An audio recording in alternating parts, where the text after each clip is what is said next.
people who actually cried about for Khamenei and Lord Johnny passing over.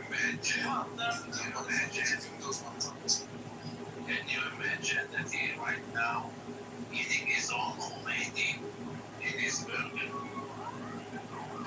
After what he's left, after he's shredded his Khomeini, now they're delving him with the idam of the Khomeini idam. Don't you know what's funny? They want to make a deal with the killers. That's fucking shit and crazy. Like, what the fuck? All that talk, it was just fucking talk all these years, 47 years of talk. And now they're sitting down to fucking deal with the killer of the leader of Shia Muslims. But Sam, Khamenei came to New York, like in the beginning of the revolution. Did you guys know that? He came to the U.S. Yeah, I know. Because he's on the side. Well, apparently, Brett, you've been offended by everything but a shame. Is that Soren's voice? Shut the fuck up. Let's take up the talking. Soren, you're getting on my bad side, man. You don't want to get on my bad side, okay? Trust me. Okay, I trust you. Shut the fuck up. So, I'm in the cake. Jimmy, I will get paid. I couldn't have written. Who the fuck brought this piece of Fuck, man. Can you? No, fuck off, resistance. Please don't bring him up. Whoever's Get the fuck out. There you go. 3, 2, 1. Goodbye, motherfucker. Let's take you for flying me, Shubiera. And block this one. Resistance is kind of funny. I mean, resistance threatening my kids, man. I don't want to be You more than welcome to go to his home, What are man. we talking PP? What are we talking to PP again? You more than welcome to go to his home, you motherfucking people. Are we cool with PP? I don't want to PP. Shut the fuck up, PP get fucked as well. People get Don't fucked as well. talk. Don't talk. No, now I can talk. Yeah, but you want resistance and you didn't go to his fucking room, did they? when did I say one of the videos that he's funny to look Shut at? the fuck up. There's nothing funny about resistance, man. There's nothing funny about this. He's an evil fucking terrorist.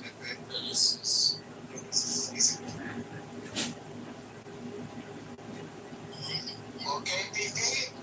So sensitive. PP. On the move, you fucking crap today, man. What? Your mood is PP, I'm telling you, man. Shut the fuck up, brother. You think it's funny? It's funny. If you think it's fucking funny, go to his fucking room, man. If you think it's interesting, go to his fucking room. I think that PP is asking Joel to go to his home. No, you can fuck off. Why aren't you just not So کثافت آشغاله این وسط. That is true. And pay attention.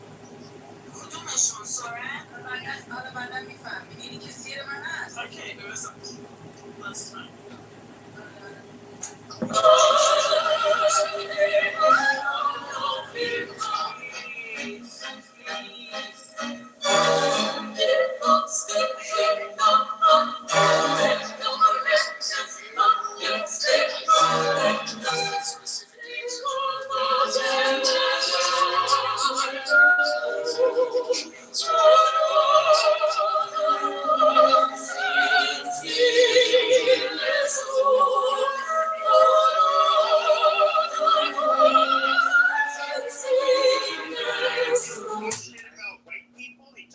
He's a very foul-mouthed person. I mean, I sort of all experienced it. Should you just hold you? Brett, come on. Why don't you take your prejudice over GP? Is that Soren? You can shut the fuck up as well, I Soren. just want to mention Spencer Pratt. Anyway, so I just want to say that I'm sorry that Joe's on the stage. We kind of agree. agree on that. So, Andy modded Joey's a leftist. I recommend you demod it, but that's I don't know. Everyone's having a career. But, this is an issue that we all should get behind. And I know a lot of stations are covered. I'm looking through glossing through some of those reports right now, and I will read them in depth that are on the White House thing, and I'll have my team look at it in my office, because I'm telling you, in those reports, you will see reporters that have bought off Hughes and Cash. The reporters were offered tons of money. Who are those reporters? Like, right now, people are going, Congressman is going to come and say, I won the election, blah, blah, blah. They're probably thinking, how the fuck did he find out? Probably texting the CIA agent. They were saying, did you burn that fucking shit? No, I put it in a burn bag, because I'm not allowed to go and light it on fire, and I can't walk out the building with it. Where'd you put the burn bag? In a corner of the room, and they must have found it. Holy shit, that's probably what's going on right now. And they're all freaking out. And the fact that these emails exist, No, we don't want Iran to separate. That is the stupidest thing to ever say. Donald Trump was president. He said, as president, this was happening. His own administration was doing Yes. this. So first of all, Iranian Kurds are themselves as Iranians. It's the Iraqi Kurds who want them to separate. We don't want them to separate. They don't want to separate. They consider themselves Iranians. They don't consider themselves Persians because they're Kurds, but they consider themselves Iranians. And no, being on their own country is not what needs to be done. We can't upgrade Iran. Well, they can't. David, I would really appreciate if you say perhaps to finish the regime, not Iran. That was not nice. These people farm it out to the lower people. Yeah, or sorry. the I guess clients. the better When I question say lower, I don't mean like that. this The guy who walks in and gets a people coffee. were getting their feelings. Okay, This is why I just wanted to attack in the not first those place. people. Because it didn't seem I'm like talking he about did anything the that people that actually have But the top secret level caused clearance, Iran to but further they're lash not out, somebody who's cause a going to be a lot more director, an problems. associate director, or assistant. They're not on the McCabe level. They're below that, right? And they're kind of to support the special agents and those people, right? Like Lisa Page type people, okay? And those people are the ones who get involved in the briefing. They'll say, hey, we want you to put it together. And the director and then the CIA and all of them are supposed to all convene together and read that document and then say, hey, is this accurate or not? And go through it. So they trust their team too much. That's the point I'm trying to say. And so they may not have vetted the data themselves, which is going to be one question that comes before Congress when Mullins and other people go in front of Congress on this, is going to be, well, how come the senior level people or your equivalents didn't get this? And he's going to have to explain it. Also, what's fascinating is the Michigan case that it seems like Joe Biden shot down that actually showed election fraud that the police uncovered, and they just kind of dropped the charges if you listen to that. So that's fascinating. Is that the one where the postal guy drove across state lines at balance? No, this is a different one. Okay. Trump was just talking about it where a police department went in, they were horrified with, and they even interviewed someone. They said, we're making ballots, we're writing like the ballots and filling them in and all that stuff. It was like, wow. And there was a case that was brought and everything, and none of us knew about it. Okay, and the Biden administration kind of slow walked it and eventually got rid of it and didn't go further on it, right? Because it was had to come out in public. Amazing. I'm convinced that the Dominion machines came to Nashville, Tennessee, were housed in the Sprint building, which was bombed in early Christmas Day, and we lost a city block in downtown Nashville because of Dominion voting machines. I am convinced of that. So the next stage of this is going to be, since Joby's in the room, I'm going to say there will be something that comes out that right around before January 6th, Mike Pence was told about this, but he decided, you know what, for the betterment of the country. I'm serious though. What do you think about it? I've been thinking about this during the thing because Pence went for the runoff election, right? And I watched that the other day again. And in the runoff election, he tells Ossoff against Ossoff and Warnock. He says he's talking about Perdue and Loeffler, and he's saying, we know what happened. We know they stole it. We need you to turn out to avoid, right? And then it's like, oh, so you're talking about the election being stolen, and then the next day you're saying the election wasn't stolen. It was, there were some irregularities, but it wasn't stolen, and you're willing to certify Georgia's votes? Like, huh? So someone probably called them and said, hey, your kid is serving overseas. we're going to destroy him, or something like that. They did to him and said, you'll live beyond this. Trump is done. He's gone. You'll get a seat in the next administration or whatever, or the next 2 administrations or something. And he probably said sure and just sold out the country. I'd bet money on it. I'm going to chime in and say that I stayed up till 3 o'clock in the morning election night. I watched live feeds out of Philadelphia. I watched live feeds out of all the bellwether states. I have never seen anything like it. I'm a poll watcher, and I have never seen the other party kick another party out of the room, put pizza boxes on the windows, have shredders in the back door. It's just unreal, the stuff that was coming out. When I went to bed that night, I was absolutely absorbed and deflated by the idea that my vote didn't matter, and it never has. I'm shocked that you guys are not just mind-boggled over the fact that Trump, and I am a right-wing conservative, but that he just bypassed the whole thing, that Lindsey Graham came back to the United States with a peace agreement and died the next day. He didn't mention that at all. He just jumped over it. Nope. You're good. It's an interesting topic, but I don't know that that's the topic of the room right now. Okay, so let me just share the most fucking crazy tweets. Brian Stelter. So much is going on in the country with prices, with the war in Iran, the wildfire smoke. People can hardly breathe across multiple states at this hour. And the president is drawing the nation's attention once again to this subject. The fact that he lost an election fair and square to Joe Biden. Why? And then Jim Acosta, dictator Trump emerges, threatens the networks for rightly not airing his garbage. The most shameful primetime address from the White House ever. And then Abby Phillip, nothing the president's saying is true. Name the journalists that were paid by China. Name their mouthpieces. Why are we even giving them an idea or platform in this forum? Their mouthpieces. One went off on national news, the other is thrown out of CNN because he can't keep his dick and dildos in his drawer. They have no credibility. Let me read you the email from one of the National Security Intelligence officers. Wow. Greg Price on Twitter posted this. The email says its classification number and all that is redacted. It says, I mentioned to you before that there's been some pending redacted that make it clear China has been caught conducting election influence. At least that's how it's described to us, redacted. But as you scroll up, note that the NSA has deliberately massaged our one pending PDB, Presidential Daily Briefing, to avoid any direct links to the election. Why this is important for your report, I'm sure. It is also it also has the potential to be a near-term issue we need to draw attention to.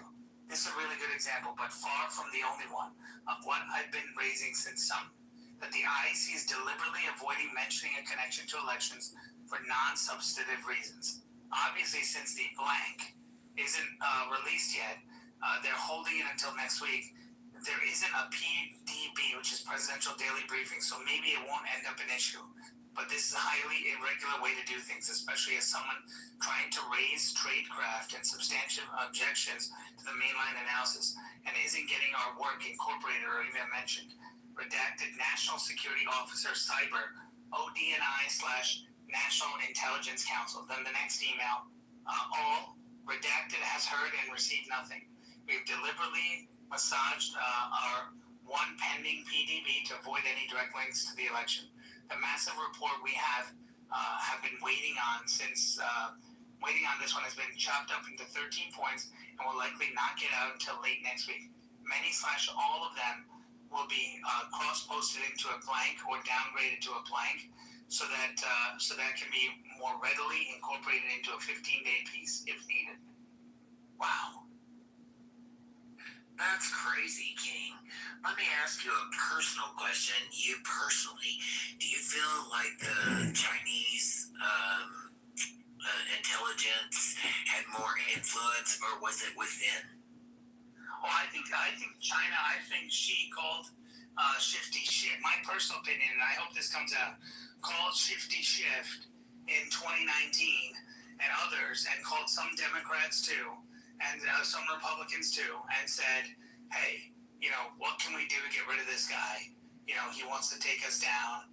If he has his way, we're never going to get to do what we need to do. Blah blah blah." And I guarantee you, they all colluded to do it. And I'll tell you why. With China. That's what you're suggesting. Well, with China, but I think China's smart. China's not going to call each individual person. They're going to find a couple of ringleaders, both in the Democrat and Republican Party, and they're going to have those guys do it. So it's those guys asking you to do it, and it's not China asking you to do it. You understand what I mean? So they'll call Shifty Shift, for example, as the Democrat leader in this stuff. I'm just giving a hypothetical. Don't know if that's accurate. And then they'll call someone in the Republican side, like Liz Cheney or a Adam Kiss My Assinger or one of those guys who will say, "Okay, I'll be involved in this." And Romney, or any of those guys, right? And they get involved, or Comey, or one of those guys who get involved. Yeah, well, I think we all know how they make their money. Hey, this is Chicago. I'd like to say something about the Save America Act, if I may. Only when John comes on, then we'll. So I Googled, what are the top provisions of the Save America Act? One is proof of citizenship for registration. 2 is strict voter identification at the polls. 3 is removal of all non-citizens. 4 is penalties for election workers, and 5 is civil lawsuits. So it allows private individuals to file civil lawsuits against election officials who fail to strictly enforce the proof of citizen requirement. And then at the top, it says the management of voter rolls. So if the federal government can swoop in to Illinois, California, New York, and actually get the databases, do cross-referencing, use AI, and do more statistical analysis on voter fraud, well, proof is in the pudding. And like Trump said, it gets covered up. These Democrats don't care, because when you're in power, you don't want anything to change. You all vote. Some people here have gone through the election process, and you see that there's fraud at the petition level, not just at the ballot level. It's 2026. We've got Google. We've got Meta. We've got the biggest technology corporations on the planet, and we can't figure out how to run fucking elections efficiently, transparently, and easily, where everyone gets a shot, where lawyers and judges don't control the whole system. So, I hope they pass this. And if they don't pass it, like, Trump is basically a great salesman. In my opinion, he is a terrific executive. And if you listen to the liberal progressives who call him a fascist, was his speech tonight fascistic? No, the guy loves America. He is Mr. America, and he loves it. And a lot of people love it in the same way that he loves it.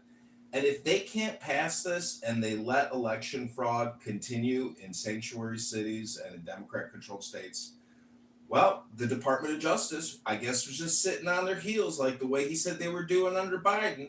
So until that DOJ, Todd Blanche, and all the attorney generals around the country start arresting criminal Democrat politicians, judges, lawyers, etc., that are committing crime, organizing theft. Look at Marshall Rankin. He has admitted to ballot harvesting on this app for Congressman La Cruz in Hidalgo County for the Republicans. Just ask Marshall some simple questions about Donald Trump. Is Donald Trump a good face for the Republican Party? Marshall Rankin would say, no, absolutely not. So anyways, it's not about people, it's about ideas, because the populace is not voting on economic issues, on taxation or debt or borrowing. John, Hello? From the room, Are you going to remove me from the room? Are you Listen, fat ass. If you kick me from the room, just know that people vote ideologically and are easily swayed and manipulated. Hello? Guidelines in electioneering. Oh, really, Monica? You went to the gym 20 years ago? You read a book 20 years ago? You see, I listen on this app, and I can hear what Marshall Stankin Rankin says. Am I in trouble? You're in trouble, fat ass. You're on here all day long with serendipity. No, I'm not. I'm running for the mayoralship of Chicago, my nigga. Yeah, technically he lost because of voter fraud. That's right. I was accused of fraud, but that was projection from Darren LaHood's attorney onto me because he committed voter fraud. He only got 1,600 signatures. 1,550 was the minimum. I challenged him. The Illinois State Board of Elections didn't even audit his petitions. Why is that? Because the fix is in. The lawyers and the judges all work together. The people have no option of getting on the ballot. And if they do, they get outspent. Darren LaHood raised $3 million a year in big pharma money. So listen, my nigga, when I say that Marshall Stankin Rankin, who can't even identify a border, calls Trump a fascist and a dumbass all day long, well, that's projection. Marshall is a fascist, and Marshall is a dumbass. I am complete.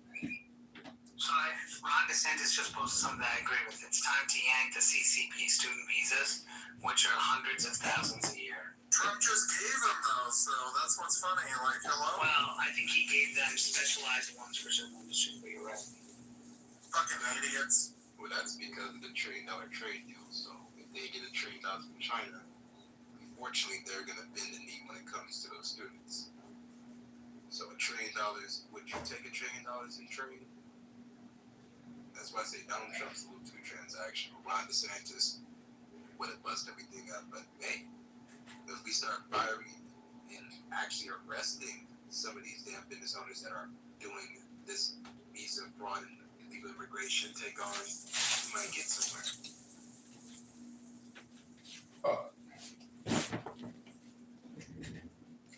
This room is not about me, though I like me. This room is about Donald Trump, our great executive, who's not a fascist, who loves this country, and who's trying to do the right thing and fight foreign enemies and domestic enemies. In my opinion, the domestic enemies are a bigger threat than the foreign enemies. Hello? That's what I think too, Chicago. I think domestic is bad. The problem with the domestic enemies, you can't identify them. Are they MAGA? Are they the elite? Are they the Democrats? Who knows? Hello? They're the Democrats, sorry. I hate to tell you, but they are. If you think it's black and white, Dems versus Republicans, you've got another thing coming. Hello? No, look, dude, I get that it's opposite wing. The right wing trying to save the fiscal issues of our country right now, trying to save jobs, trying to do things instead of bitching about what the government owes me.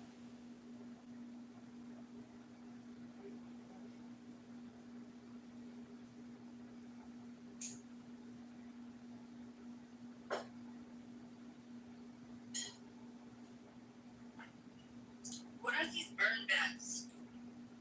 Yeah, good question. Naveen's real ID situation is not gonna work because non-citizens can have real IDs.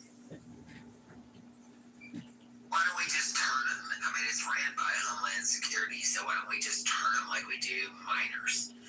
If you're not a natural citizen, we turn the ID, then flip it 90 degrees, just like we do a minor.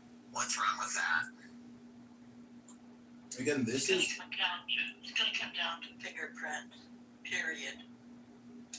We Face ID, they're capturing that at the airport. They're capturing that at the banks now. I went to draw $4,000 to buy a grand piano.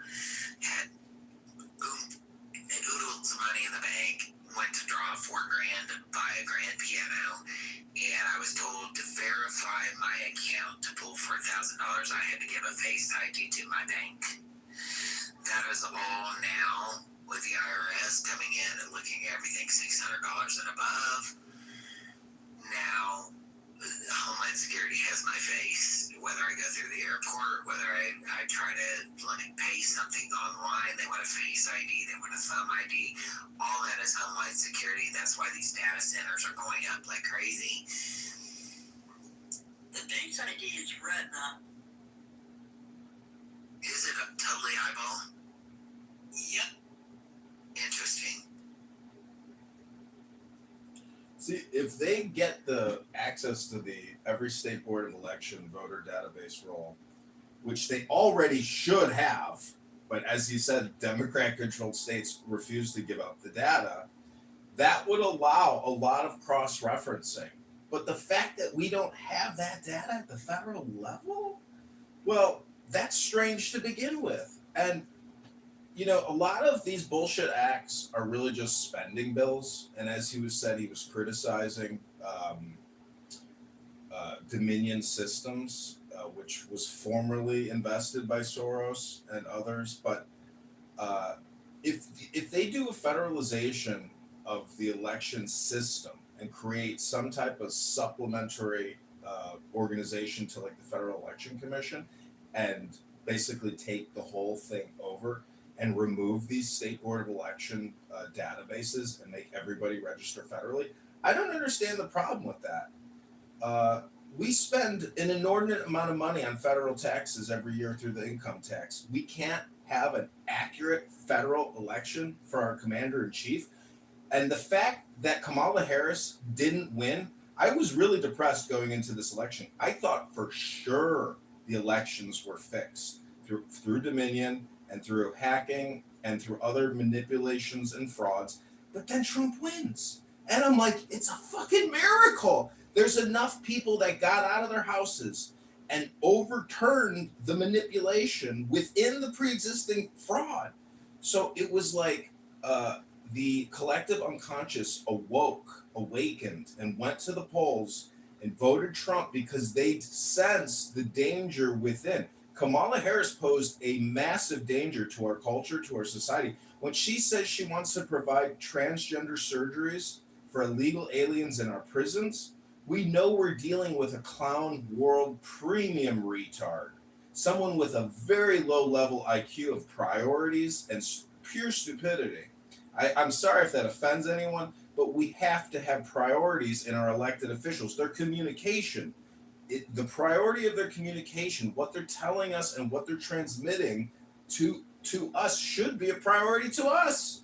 And what Trump said tonight is a priority to me, and it should be to all Americans that love this country and want actual transparency in our leaders, not manufactured bullshit leaders like Barack Hussein Obama, a know-nothing CIA agent with a trans husband. We are living in a cooked society. The CIA is getting $100 billion a year. What do you think they use that money for? Climate change, climate control, regime change control. They don't want a real brother like Concrete here getting in the motherfucking White House and talking his shit. They want to control the commander-in-chief. It's the Praetorian Guard. They're working overtime, and they are a clique and a cult, and they're still around. Who do you think killed Kennedy? It's been confirmed. The CIA and the Pentagon, the military-industrial complex, and it warped into a group of weirdos. I am complete. That's beautiful. That was fucking beautiful. It was a hodgepodge cornucopia, a smorgasbord of insanity, mental illness, conspiracy theories, and delusions of grandeur. Oh, what a wonderful symphony of mental disorder that was. I love it. I need more. More, please. Please, man, Concrete, can I ask you a question? How do you feel about working from January to freaking May to pay the government? How do you feel about that? Do you think the government is above what we're talking about? I don't think we understand the nature of the problem, nor... What is the nature of the problem? I would like to hear you frame that, please. Can I finish my sentence first? Of course. Sure. Alright, so please don't interrupt. Thank you. So, I don't think we understand the nature of the problem, nor do we have the moral, ethical, stamina necessary to fix the problem, right? The problem has always been the elite control of the masses. I'm sorry, but your history books have been telling you about revolution after revolution after revolution. And who were the people in power? They were your kings, your landlords, your industry titans. They've always been the same people doing the same thing. And we still let it happen to us. And we get caught up in these fictitious conflicts between red and blue, left and right. And it's kept you mesmerized. Did you hear that last submission? The combination of patriotism mixed with conspiracy theory, mixed with fucking a little bit of racism, racist hate, a little bit of envy. This is the embodiment of human failing at its most competent level. So we got a bunch of humans failing. Okay, I get where you're going, Sugar. No. So the question that I have for you, Concrete, is... Let me land. Land, please. Yeah, I am. Just be quiet, relax. You're not my boss, you're not my mom, you're not a fucking man. That is the man! Before I have to. Now, we have incompetent... I hate to correct you, Concrete, but I think Shelley is a man. Those are... Regardless of whatever my pronouns are... No, thank you, you're not my boss, you're not my husband. I didn't interrupt you. But you're circling. Land, please. Have some fucking respect, you fucking weirdo. That's your problem. You want solutions, but You want to put some facts in there or something you can back up? I'd be happy to listen. You want to make the world a better place, start with your fucking self. Start with your fucking self, you fucking lazy American. I already have. You undisciplined, irreverent fucking... Concrete, could you maybe just stick to the topic and try to land your plane, Concrete? Thank you very much, Concrete. You've thrown a lot of things out there with no backing whatsoever, so I'm waiting for you to land your plane. I don't need you to shut the fuck up when I'm speaking. How about that? Get your plane landed, or I will. Fuck up when I'm speaking, right? No, thank you. See, this is the only language you understand. You don't understand civility. Concrete, just get back to what you were saying, because this is considered harassment and abusive speech. Get back on topic, Concrete. You were doing great. Don't get so sidetracked. And I'm your motherfucking, I'm your ally. You're in the weeds, bro. I'm your ally. You're getting sidetracked, Concrete. You're getting sidetracked. In Chicago, the biggest gay club is called Sidetracks. You're getting sidetracked. I don't even know what Concrete is talking, and I don't know why he was even interrupted. Well, he twice came back to the same point with no receipts, so I'm trying to figure out where he's going. It doesn't matter. So, Ann, can I slightly change the topic? That's okay. Can I just finish my statement, please? Let Concrete land. Thank you, Ann. I appreciate it. So, I began my submission by saying we don't fully understand the problem. I then went on to explain to you the kings and the business titans and the politicians and the clergy that has been conspiring against the masses since time immemorial, right? I explained to you how the history books are replete with example after example about how laws are used to subjugate the people. And they are used as tools of the elite to do what they want under the guise of order and law. I explained this to you. I tell you the history books have the verification. And you get upset with me and you went over to talk to me. Well, we can talk about solutions. The solution is unification of the people. Stop doing the black and white, red and fucking blue games that they have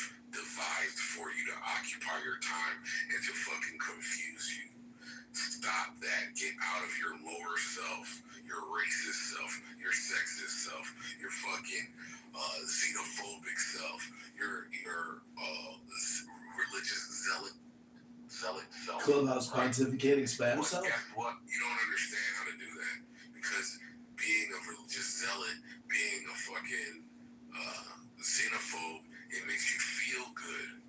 What they do is they ruin the conditions of our existence so much. They give us a little bit of cake, and you take it and you love it. Let them eat cake. That's what they say. They say, don't give them free healthcare. Don't give them free education. Give Well, how them much somebody- free healthcare? Because, you know. Man, let me change this. Give them somebody to hate.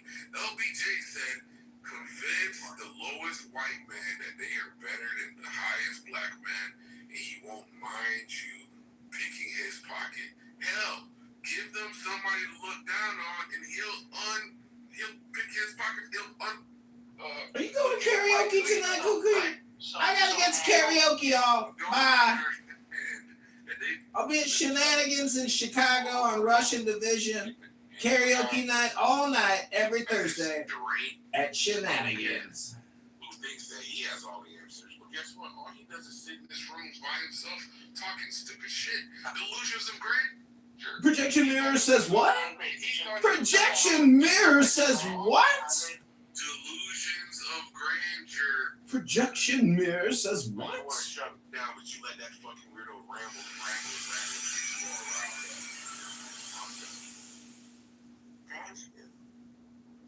Thank God. Naveen. Here's a theory I brought up in another room here, okay? Just hear me out on this, okay? And I think Adams is here too, and Joby and others. And I want to hear you all. Everyone's point, Shelley. Everyone want to hear your thoughts, Beaver. So, Beth. So what if the Mar-a-Lago raid was for the documents that Trump just released? Hear me on it, right? What if, especially the one that talks about them slow walking and these emails and stuff, and Trump was leaving office, he was given these documents, and he kept them. And he knew that if he released them while he was there, it would be considered treason and all that stuff while he was out of office and no longer president. And the only time to do it was while he was president. And the whole point of Tulsi and everyone being in there was to find this info and to find more corroborating info. And so there's some subset of this was what he took with him. It makes sense because they go, holy fucking shit, we got to get the documents. And notice how Jack Smith spoke before Congress, others spoke before Congress, and people asked him what was the nature of the document. He said, I'm not privileged to speak about it. And even a Democrat said, what do you mean you're not privileged to speak about it? Like, you're no longer in the administration. Like, why? And he doesn't want to talk about what it is because hiding the secret. I don't know. Well, didn't Jack Smith just get charged for perjury? It probably won't. But the interesting thing here is, what if that's the case? That's number one, right? That's the documents thing in Mar-a-Lago, right? Second thing is that Trump didn't bring up the asshat and Warnock thing, which I was hoping he was going to talk more about. But part of its economic treaty with those countries. People They need the money China that didn't do comes this. in from those countries purchasing other things from Turkey. Turkey's not keeping it because it's a fantastic system. Prior to the United States fucking Maduro up and ripping through those systems, you had 12 nations in the Middle East and in Western Asia buying Russian and Chinese anti-aircraft and anti-missile defense systems. 11 of them have said no and are no longer doing that anymore. Out of those 11, 8 are begging the Americans for their tech, and 3 are in negotiations or contracts with the Iron Dome. It is very fucking clear what happened. The Russians and the Chinese tried to pretend they had anti-missile and anti-aircraft systems that rivaled the American systems or the Israeli Iron Dome systems, and when tested by American tech, they were eviscerated. Yeah, but the 19th of March 2026, you're right, on the 19th of March 2006, and it's just why it's so prominent about these dates. Because on that day, an F-35 was actually shut down. And the link is in the chat where this very same probably was. He doesn't give up, huh? I gotta give him. And That's and by the way, That's committed. That's commitment. So they took down one plane. it's not one place, F-35 place. Unbelievable. They took down one, and let's just be real here, The F-35s are not America's new tech, which is why they're selling them. Right? The F-35s are not America's new tech. America's moving beyond the F-35. Right? It's why it's giving them to the Emiratis. It's why it's giving them to the fucking Saudis. It's why Israel is even onto the F-35IC. Right? Because the F-35 is the current generation of technology. So that's great that they managed to take down one F-35. If I have a defense system and it takes down one bullet and you shoot 50 at me, it's not a sufficient defense system, right? The Iron Dome and the U.S. Patriot systems are fantastic. You have to bombard them with overwhelming targets in order to get anything passed, right? And you know that in every production there is also a lemon. Listen, look, everything That's the claim. And so it's easier. Yeah, but that's a whole Don't forget the World Health Organization. So China says, hey, we'll provide you the location. By the way, U.S. is the only country. France wants scientists, UK scientists. All these people use China because they give you the free space, the free locations. But as part of the WHO, they do that. And everyone reports to CCP and understands that. They go, there's actually collaboration. You're a part of our company on this. 49 went through. Wow. Eye-opening. Thank you, King. A lot of Yeah, but And listen to Fauci's testimony. When he testified before Congress, and they asked him this question, like, why do you use China? And then he explained what I just said. And, it didn't make sense. It's like, why? You know that, we can find better results. We've never had an issue before on that bullshit. They're sending them one way. They don't give a fuck. I will have to go back to listen to that. I have to go back to sometimes. If you That's interesting. it's so great. When I go back. And why they're hiding in cave? You don't see Trump hiding in a cave. You don't see fucking Netanyahu hiding in a cave. Well, there is Going back to concrete, I'm just going to say that what Chicago was saying is not necessarily it's not definitively true from and I will just say that once the election, it was the way that everything was handled, especially the way that we have technology, and it made me feel like I was staying in line till 9 or whatever it was, didn't matter. And nobody should feel like that. So that's my. You know, I got deplatformed from Instagram. I had to send them my driver's license. I had to send them a selfie of myself. Email verification, cell phone verification, 2 times.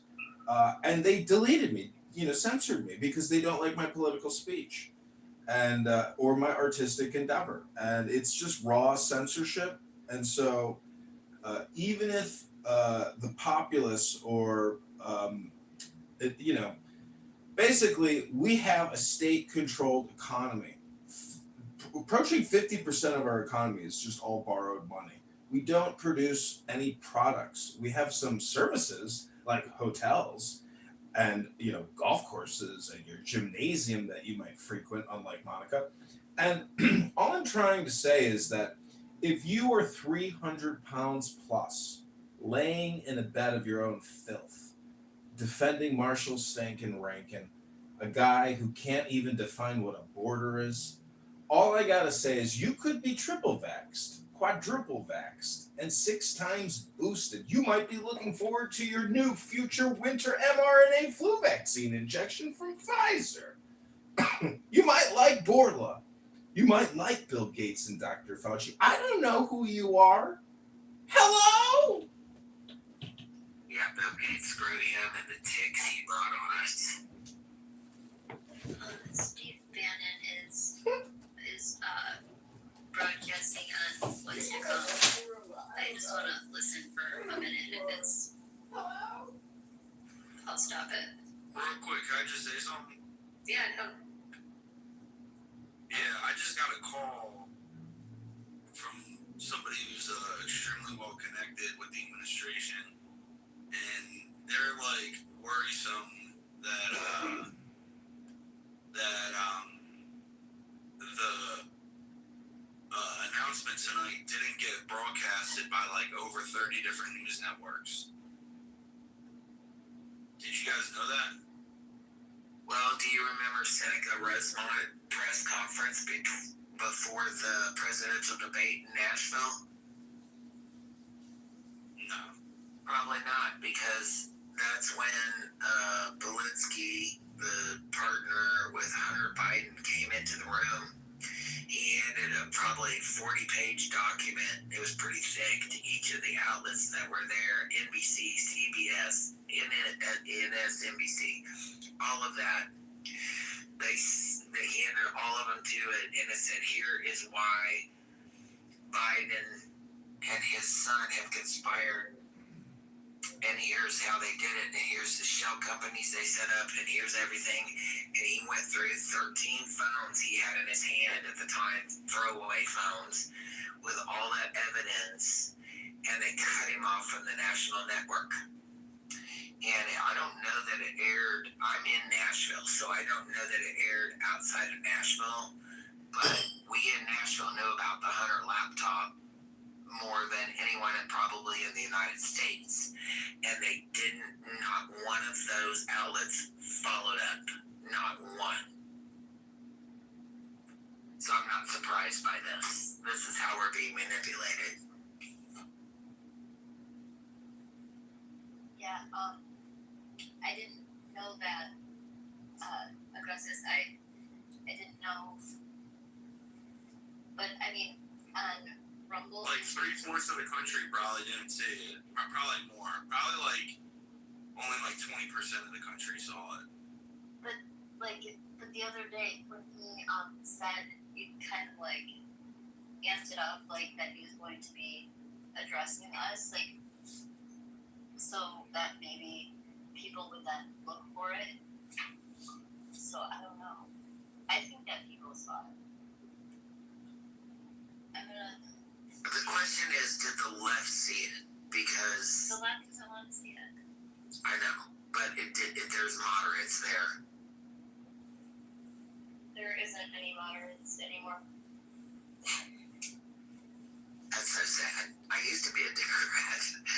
I left the party when it left me. Yeah. Let's see. If it's GPNN, let's see. You're a naval intelligence officer. That was your specialty. Been exposed, and more documents are going to come out every day about their involvement. It doesn't shock you, Poso, because you know they declared a people's awareness in May of 2019 and then launched pandemic. So it wouldn't shock you to know that they've been trying to get in and manipulate the 2020 election to thwart John Trump and put Biden in office. Steve, there's no question, and after what we've heard from the President of the United States regarding this direct attack, again, and let's use the language of MSNBC here now, but this was an attack on our democracy. This was the greatest attack on our republic since 9/11, and it was done so by the Chinese Communist Party, and so as such, we should start by seeing an immediate ratchet up to 100%, 1,000% on all Chinese goods. That should happen tomorrow. President Trump drops that down, drops the hammer on the Chinese Communist Party. Then you watch how fast things change. You watch the guys over on, the first people are going to start calling is going to be Wall Street. Then you're going to start hearing members of the party might get Xi Jinping on the phone. Right? That's how you actually enact change in this country. And you do something for the American worker. China has to pay for what they did to us with COVID. They have to pay for the bio weapon that came out of that Wuhan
pandemic. And so what needs to be done about it, sir? You're an expert in this area.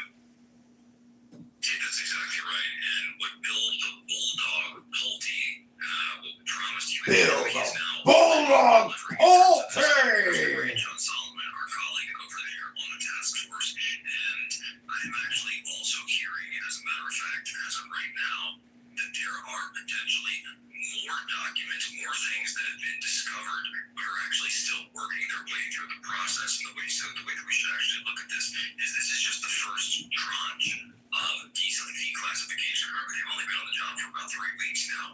We're already getting boom, boom, boom.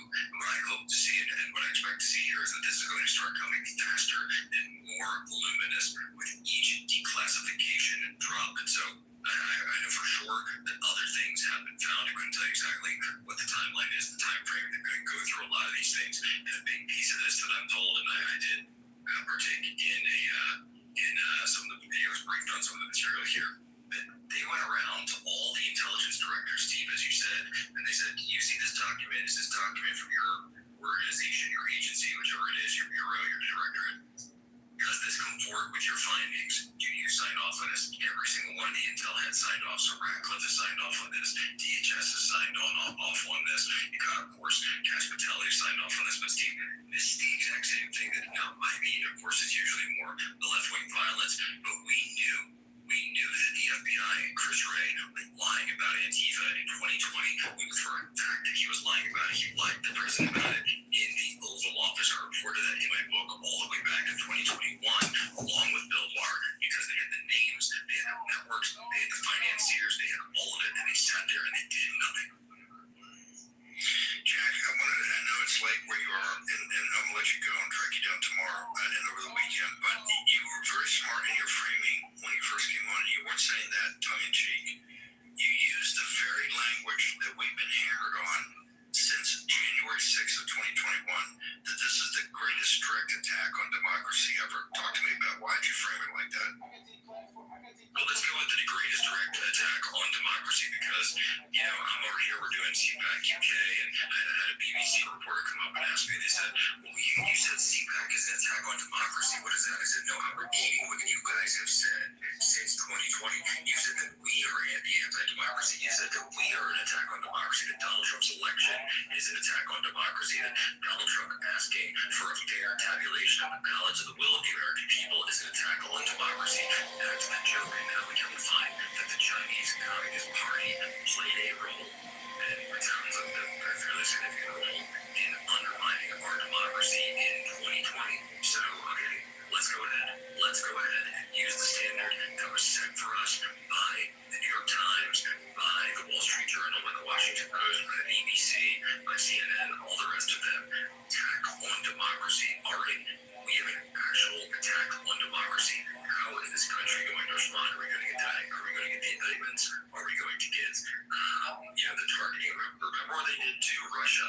Remember what they did to Russia in 2017 and 2018? The special counsel, we do need a special counsel on this, by the way. And it should be something where, look, even if we don't have the prosecutions on the table right now, President Trump said if prosecutions will be pursued where applicable, but we know that we can take measures to receive for Americans to receive the remuneration that they deserve from the Chinese Communist Party. And the easiest way to do that, we're going to do it right now with tariffs. And by the way, let's go see at the Supreme Court. If all the folks want to up there, if the incoming mayor wants to look at this and say, "Do you agree that the Chinese Communist Party attacked our democracy, and that's why they're getting these punitive tariffs?" It's really simple. Jack, real quickly, do you foresee the state visit with Xi coming to Washington, D.C. in late September, sir? Well, that's actually something I was thinking about because we know that the president had just gone over to Beijing. We know that Xi Jinping is on his way. I'll put it this way, if that goes on, that's going to be telling a lot, and that's going to be telling the fact that the Chinese are suddenly realizing that they don't have all the cards. The Americans have always been the ones who have all the cards because we have the money, we have the American people, we have the consumer base that they want access to. And if we deny that to them and actually start putting our supply chains and bring our manufacturers back to work, Peter Navarro, of course, has been on this for decades, then guess what? We can sink them.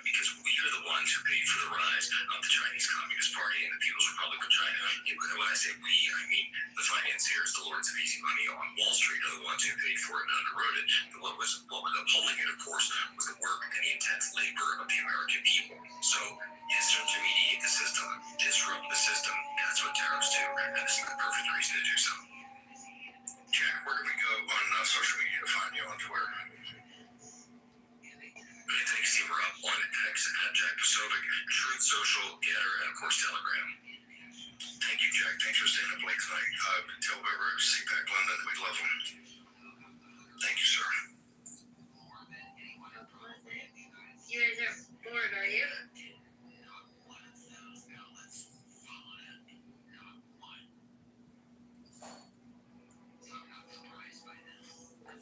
Not bored, but the one question that comes to mind, okay, if China has influenced our elections, they've flown spy balloons over our country, they're buying up our land, they're demolishing industry as quickly as they can. This is all CCP, it's all documented. All that being said, how do we kibosh this in the wake of the idea that we owe billions of dollars to them for our national debt?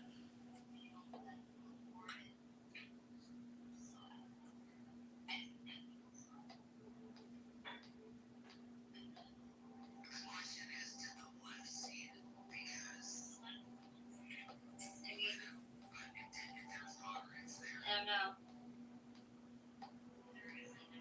I'm sure that there's more information coming up. Actually, I know. Let's see. My concern here, Ann, is what if they call that debt due? We are at the tipping point where we are barely able to cover our interest.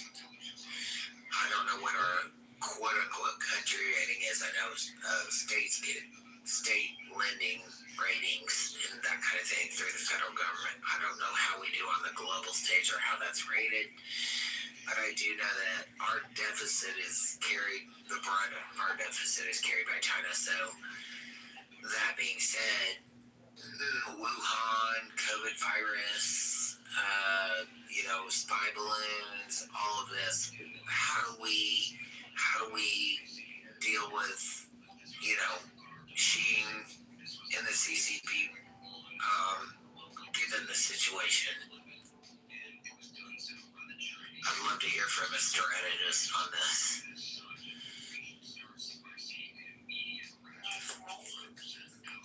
We deplete their oil resources, and we enact tariffs. Tariffs. So, I think that's what's going on. I mean, what's going on, our involvement in the Middle East, and the capturing of Maduro. All of this was, I believe, to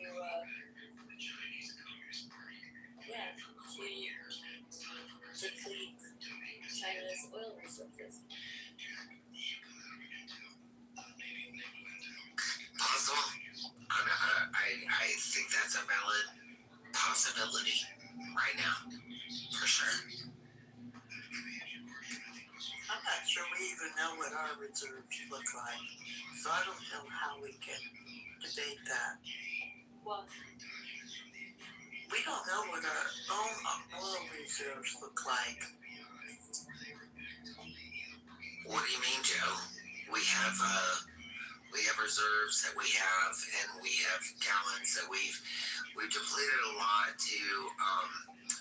But from my understanding is we have a list of what that reserve looks like, and when the Iranian conflict broke out and we couldn't get oil through the Strait of Hormuz, my understanding is we released a lot of that reserve to deflate the price at the pump.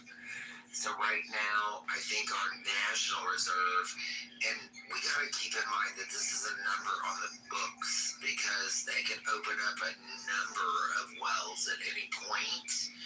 But this is how, Brett Oil and all these people keep us over the barrel price. They're only going to release so much because they guarantee themselves a certain number of profit, and that standard prior to the last conflict was $50 a barrel. And right now we've released enough oil out of our reserve to kind of keep us centered around 50 a barrel at the pump, slightly above 50 a barrel at the pump.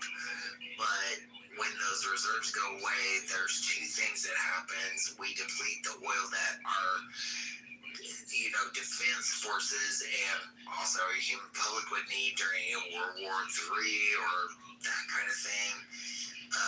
They have to have a certain amount laid back, obviously, the ants, saving for a rainy day, but we have depleted most of that from what I understand. Well, first of all, why would we ever announce what we hold, let alone how often or frequently we deplete it? I don't understand that philosophy. That's a very good question. And it seems like it was leaked by people who were not authorized to do so in order to persuade the administration to stop or slow the war.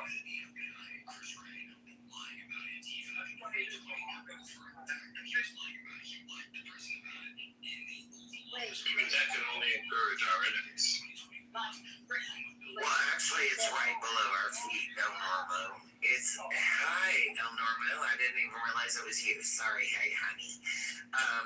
It's right below our feet. We can drill for it at any time. We have a lot of oil here we have not even tapped. So I'm not so much worried about the oil reserve because we can just drop a new line and with fracking and various different things we can get into lines and veins that we have never gotten into. And that, I think, is where Trump is positioning us. Playing off what Ann said earlier, I do think that one of the things that's in play here is who's going to control the crude. And America has depleted 75% of its reserve during this, trying to get through the Iran conflict and not the Americans filling it at the pump, largely because we're coming into midterm and a lot of things are going to affect the control of the U.S. government. But all that being said, we have oil underneath our feet. We have pipelines that have been shut down and could be ordered to be open tomorrow. And we would be the leading producer of crude outside of Qatar. And we've all seen what happens to Qatar. And Qatar did not exist, 30 years ago like it does today. If you go, that oil shade, respectfully, I love everything. And it puts the American people to work. We will pump the oil. They're not, but Shelly, and respectfully, you do have a lot more life experience than I do. But one thing that I will say, looking at my generational counterparts, they're not interested in doing the same type of work as, our grandfathers and, generations, before. They're not. Well, I hear you, doctor, but you're not from Texas, and you're not from Oklahoma, and you're not from the southern. And they looked at her profile, but I will tell you, there are people that will go out. The well men will go out, and sometimes they're Latino with green cards here or whatever. They will get green cards. There are crews down there. They spend their life going from place to place. They're oil men, what they call oil men, and it is a very big industry through Texas and Oklahoma.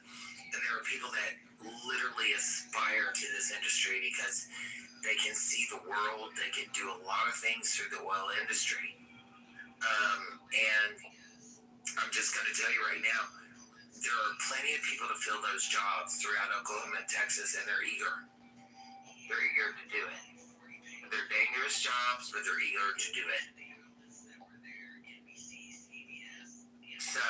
my point is we can't discount our workers there.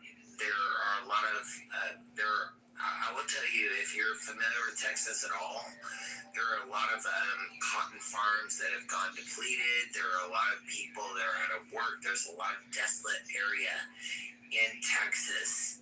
There are towns. So do they have the training to take those available jobs that you're saying? They train them as they bring them on. So why are there pockets of Texas that are destitute with lack of resources, as you mentioned? There are not pockets of Texas that are destined for people that work on wells. Wells is one of the most profitable industries there are in Texas. You can be a welder, you can be a cotton farmer, you can be a lot of things in Texas. But the ones that pay best are typically the oil jobs.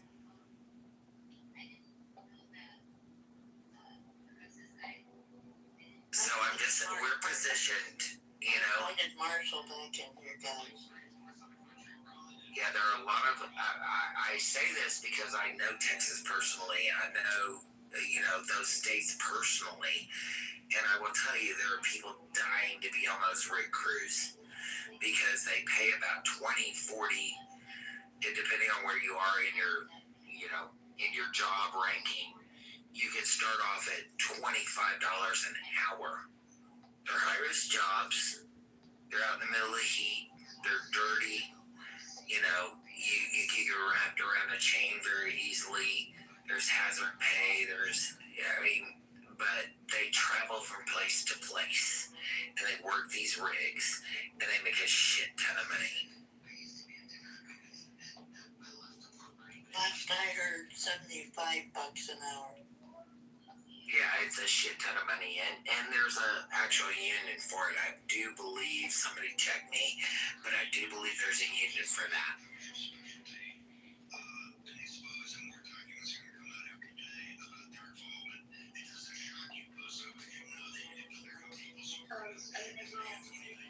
Dad can play Steve Bannon. I'll play it for just a minute or two. If it's boring, I'll pause it. Hey, Ann, after this, you might want to look at the Marco Rubio the speech that was made yesterday about terrorism and domestic terrorism in particular. And listen to that, because there's a lot to be heard, and it will spark a room. It might not be this room, but maybe the next room. I just wanted to put that in front of you. Yeah, thank you. You bet.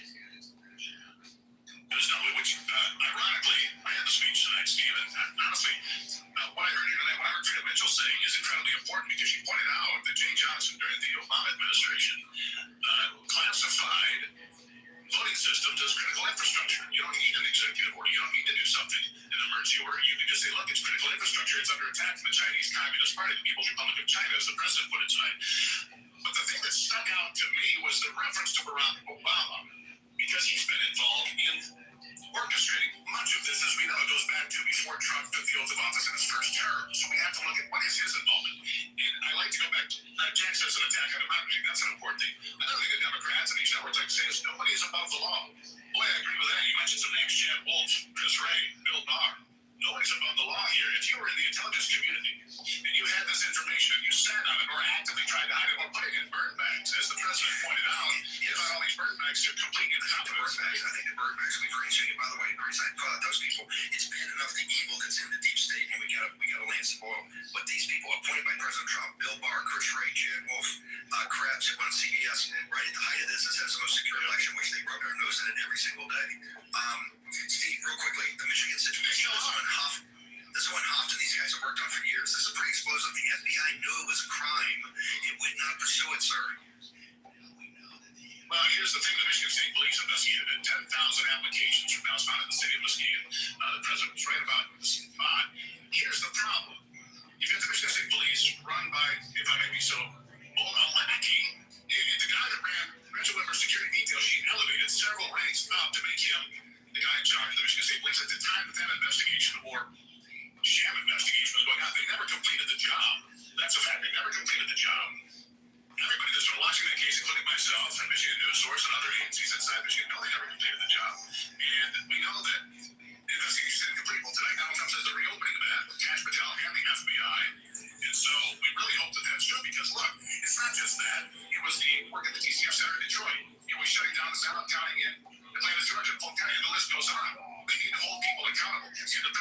several times. Arrest those and investigate those that are deserving of it. I'm paraphrasing, but that's what he said. Go find the people that broke the law, hold them accountable, show the American people that, as the Democrats like to say, nobody is above the law.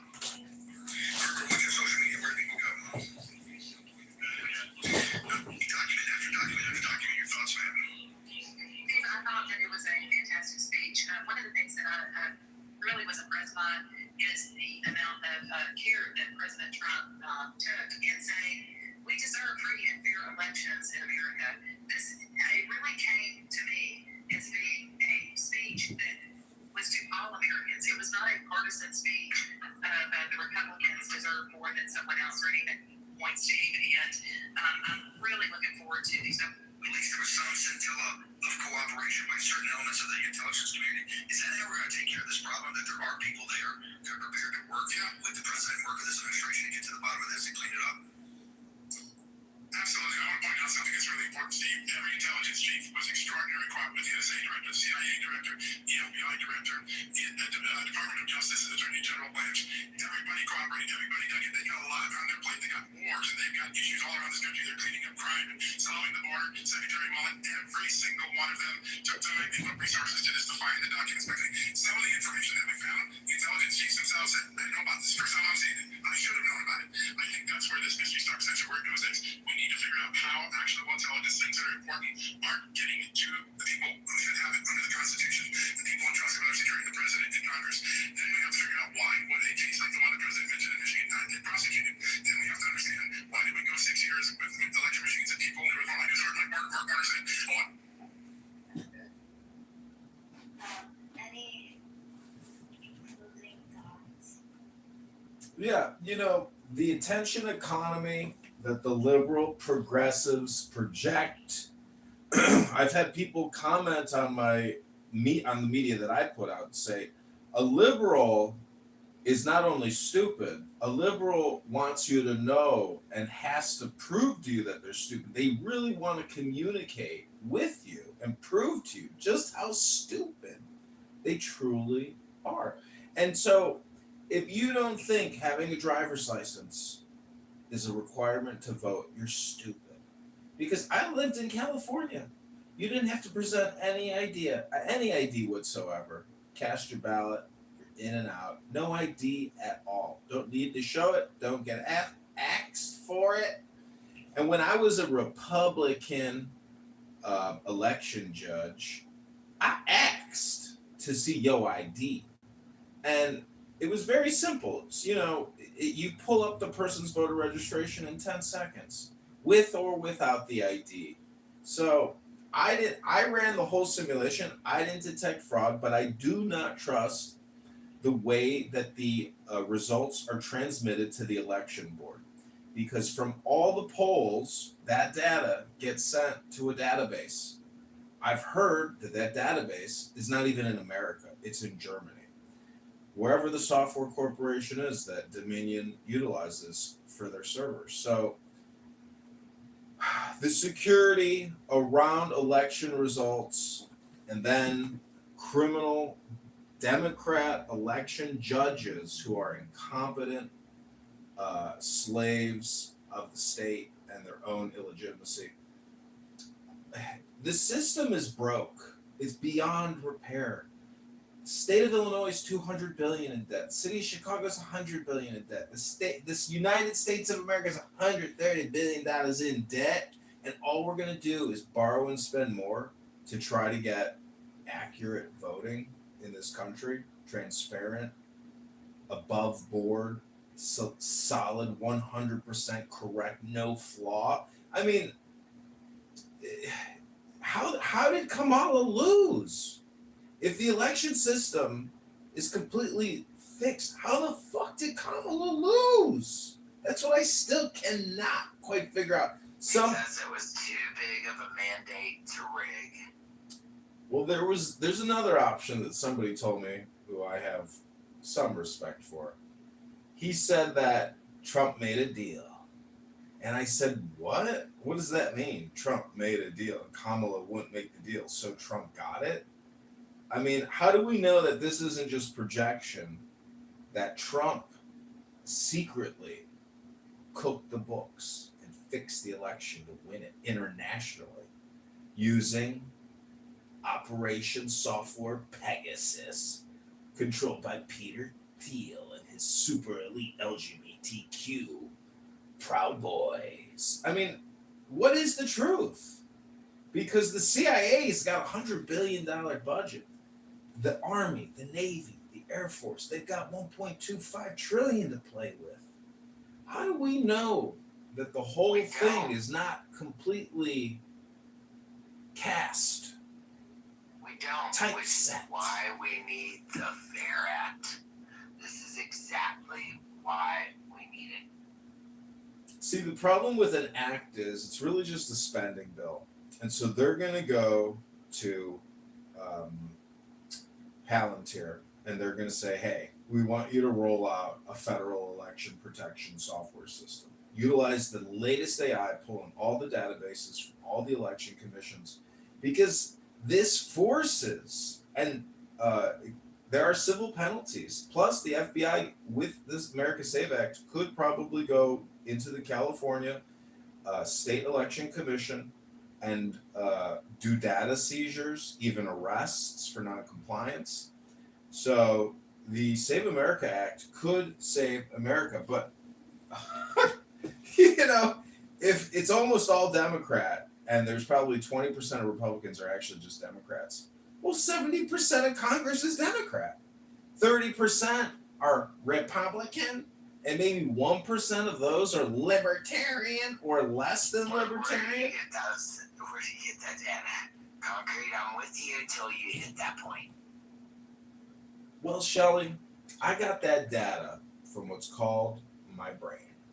And if you think I need to open up ChatGPT and suck out a little water from the environment so I can spit out my thoughts to you to tell you the truth of the earth, I just like to go on mute and pray that everybody has more peace and abundance. And I hope it comes from within. Because the truth of the earth is if you don't have an ear, you can't hear what it is that I'm saying. I'm going to go on mute because at the end of the day, I have an ear to hear, but I have to have receipts. I've been a supporter of you, Chicago, because you brought receipts, but on this last little point you made, you did not bring receipts.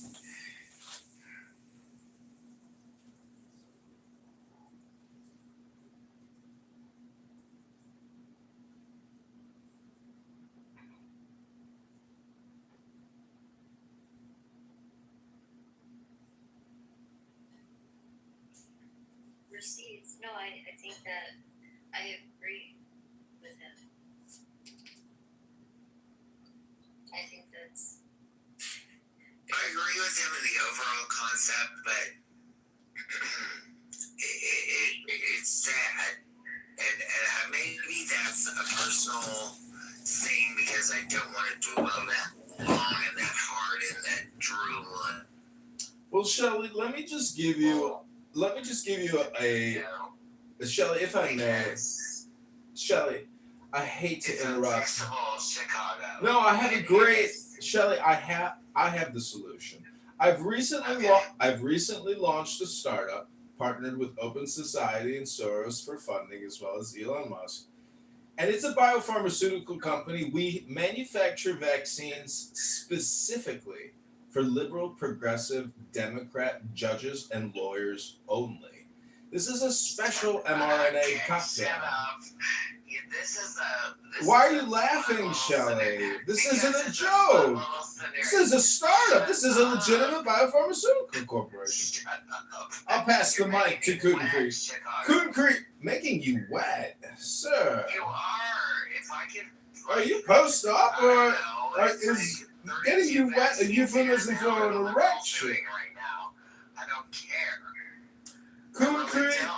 Concrete, if we could get you into the White House tonight, we could stop funding the CIA and the FBI and the NSA and the 450 other federal agencies, What would your 3 priorities, if you could come onto Meta and Google and say, here's my top 10 list, and everybody did what Concrete wanted the American populace to do, what would your instructions to the people be, Concrete?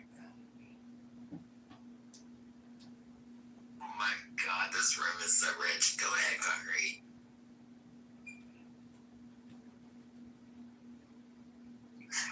He's suddenly mute. He was on a phone call earlier. He's probably off smoking a blunt about now, figuring out how to raise his fur baby. Well, and before you end the room, I would just like to read a little poem dedicated to all the beautiful women and trans women sitting on my lap here on Clubhouse. I don't know Chicago, but I'm already in love. Okay, go. Corporeal intelligence is attributed to key 18. It means body consciousness, otherwise known as the moon, and is indicative that illumination is dependent upon bodily states. Until the bodily organs are evolved to the extent that higher forms of consciousness can manifest through them, it is impossible to experience such conscious states.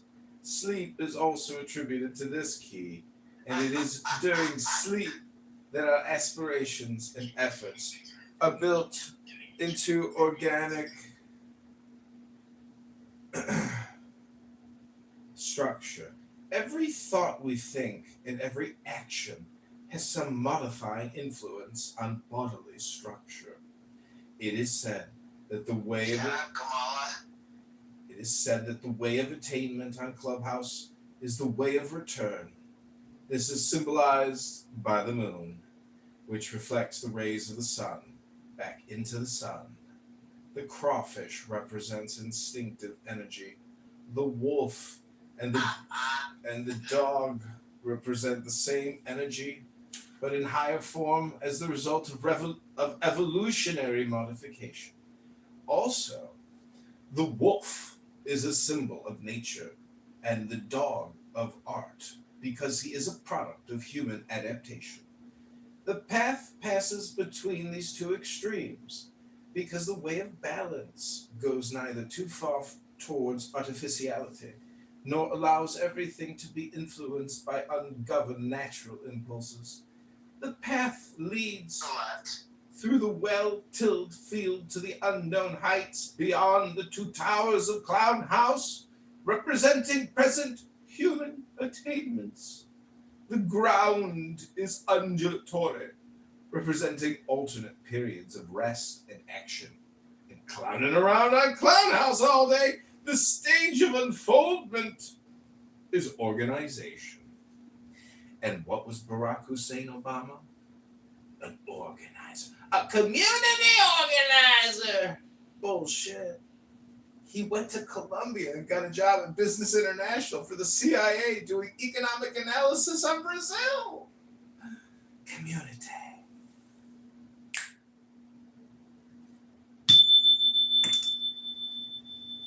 Take it away, Concrete.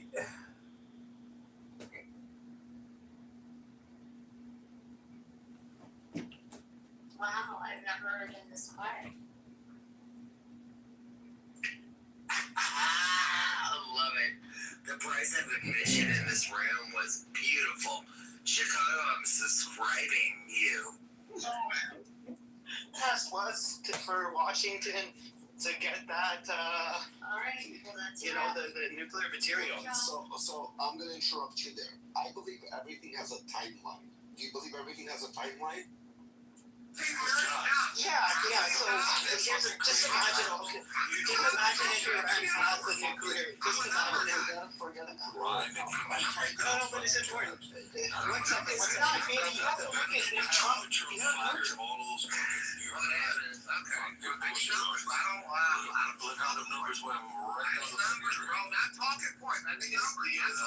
That's not talking points. It's the facts. Also, Biden claimed that.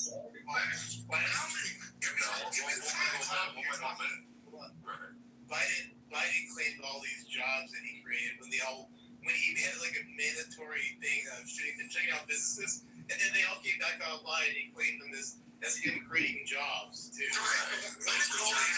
Those were jobs that were going to come back anyway. When was the COVID shutdown? What year was that? 2020. March Trump 20, was president. February 20. Who was president then? Trump. Who said that they won't release? You want to know the inflation rate was during that? That's not an idea. Well, so if you do remember, what was it? He said that I won't What was the inflation rate in 2020? He said I won't release Before we shut down, what was the inflation? for $1,200 unless I can put my name on it. Remember that, guys? Yeah, I remember that. I do. I was there. You gotta let him talk. And you sell Oh, buses. no, you do too much, guys. God damn. Thank God. Listen, He what I'm saying is this. himself that or y'all moved to that? Thank God you did. He just fucking sounds like he's bubbling in a I wall. wish they would move your bitch ass there. You stupid, man. You stupid because you a fucking full on retard. You hate somebody who can Exactly what we were born and Trump not to do. Go full retard, and you have proven it. No, you've proven nothing. No, you're not intelligent enough. You're just a fucking bootlicker. That's all you do. You follow trends. All you guys You are a fucking trend. You are nothing more than that. You can't debate facts. Debate facts, man. Debate facts. Why? Not your feelings. Fuck your feelings. You do know the app. That's the company business between both of us, so you don't have to speak. I can't have you. But you gonna fucking like this.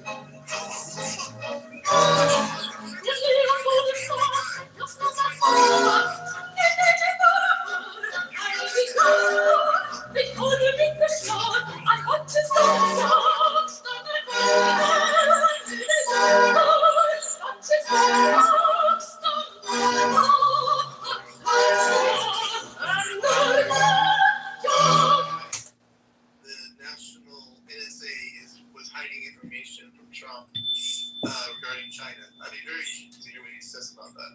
You know, man, I would also like to know why it was okay for Mark Zuckerberg and his wife to spend billions of dollars in Michigan, in Wisconsin, in all the swing states.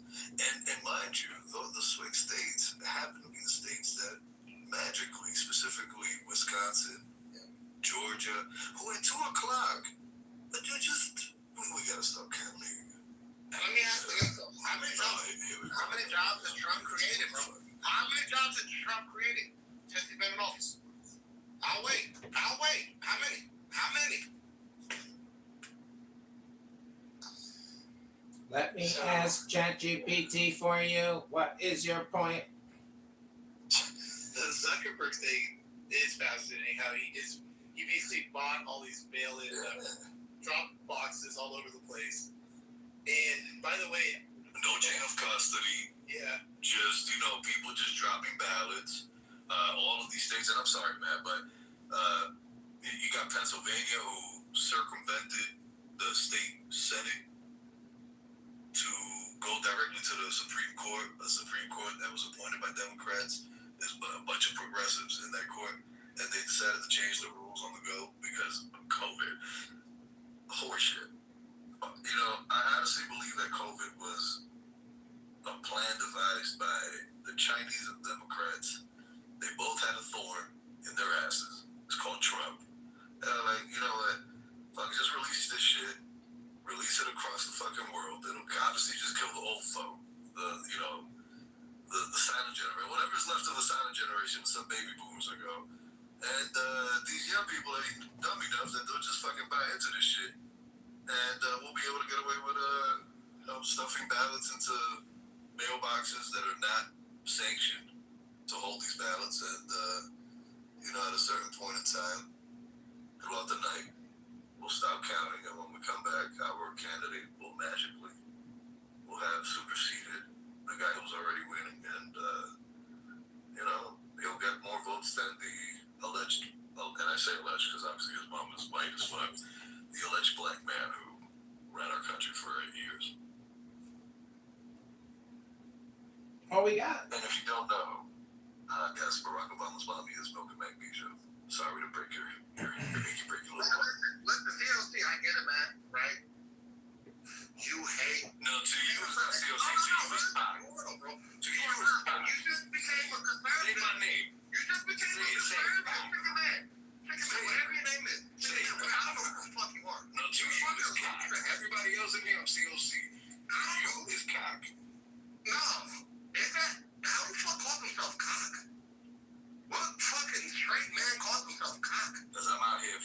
dumbasses. Man, you so bad. And y'all complain about that. How? For the small ones that sit in front. Grinder crashes. It stands for Grinder that. comes in town. This is why Grinder crashes. Because you closet the gay motherfuckers. Got so much hate for people. You gotta put it You in wake up. Because you drank to the Projection cocktail. mirror says what? What the fuck? Hello? How? Moderators. Moderators. Put me in the queue, moderators. I'd like to get to the title of the room. Gentlemen, gentlemen, gentlemen. All right, let's open up the space to new voices. Yeah, right. Mary, welcome to the stage, and Ravi, how you doing? Yes, sir. Did you hear the speech tonight or no? No, I did not. I missed it. I was driving. I wasn't paying attention. Okay. Yeah, that's why I came in here. I thought you guys were either playing it or you guys were talking about it. Oh, so you don't know either, COC? Oh. No. Would you mind giving us a rundown, Mr. Matt? Well, there's a lot to it. I mean, Well, if you can brief it as best as you can. okay, well, Right. Please summarize it as best as you can. the main meat of it is it does look like China was meddling around in our elections. So, according to documents from the CIA and NSA and all the other four-letter agencies, it shows that China actually remind me, did they create the ballots or did they manipulate the ballots? I don't even know at this point. They hired, what was it? They hired people. Yeah, social media people too, by the way, yeah. Yeah, to fill out the ballots. Or that too, yeah. So they have the addresses and all the date of births and all the information you would need to do what COC said right now.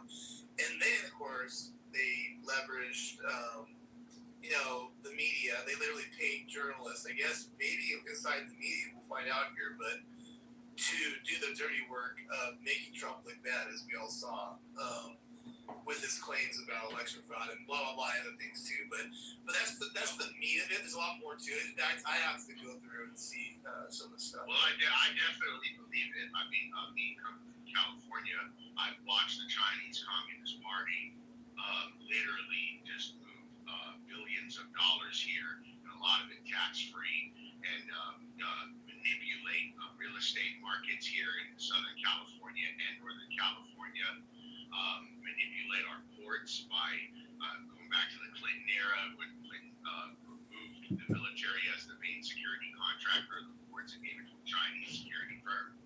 So, and I see here in certain areas of like the San Gabriel Valley, they bought a lot of commercial properties and real estate properties that just kind of sit idle. They get especially if it's commercial property, they get very shady ways of temporarily or giving wage to property taxes for certain periods of time for so-called civil assessment or some shit like that. I mean, it's a lot. And you see with the media, A whole bunch of malls. A whole bunch of malls. Malls, that's like, you know what I'm saying? How you gotta abandon malls? That's crazy. Go ahead, brother. You got a lot of that, and they've manipulated California extensively. I mean, not only the street, but not only executive business and trade and everything, and also having a dirty game in our farming and buying up farms out here. They play for keeps here, and the Democrat Party, at least in California, is taking big money from the Chinese Communist Party. Yeah, I was gonna say, don't forget all the spies that we found. You got Fart Boy with Fang. What's his name? Wow. Yeah. Why are Chinese investors Feinstein, the driver, Feinstein was a spy as well, Chinese spy. When Chinese investors are buying land, they're military bases. They're buying more land and military bases than ever before. What about the Iran government? They're fucking buying protected land. You might have read that. Go ahead, Randy. No, go ahead, sir. Go ahead. No, please, by all means, we would like to hear what you got to say. Go ahead, please. Oh yeah, man. When we talk about Chinese and the media and the liberals, this goes back to the Clintons too. Clinton's had a lot of shady business with the Chinese and a lot of control through the media. CNN, Clinton News Network, And going back to the Democratic primary where Obama was running against her, that was the media machine he had to go against in order just to become the nominee. And when he was fighting that media machine, he dug up a lot of dirt on Hillary's fellow libs that were doing a lot of shady media control with China. You know what I mean? And Obama, that's why he took the money from these, these rich, LGBTQ people from out the Bay Area who had their money in software, and they said, you know what, we're gonna help fund your campaign. We're gonna give you the money to fight Hillary. We don't want Hillary and we want you, but you're gonna owe us. Well, that was the second time, Rabbi. I'm sorry to. So the first time who actually placed Obama on a pedestal was the insurance company head honchos. Well, if you go back, the first time he ran in 2008, the main donors in his campaign throughout that campaign were all health insurance. And then, lo and behold, look what happened. He got, Obamacare ran through. Because remember, as Pelosi said, well, doing that teeth jawing shit that she does. Well, we just have to pass the bill to know what's in it. Yeah, I know. There was big fraud behind it, unfortunately. There's a lot of big time fraud. There's a lot of insurance fraud. Barry, you want to get in there? Barry, I think you're off mic. You're hot mic.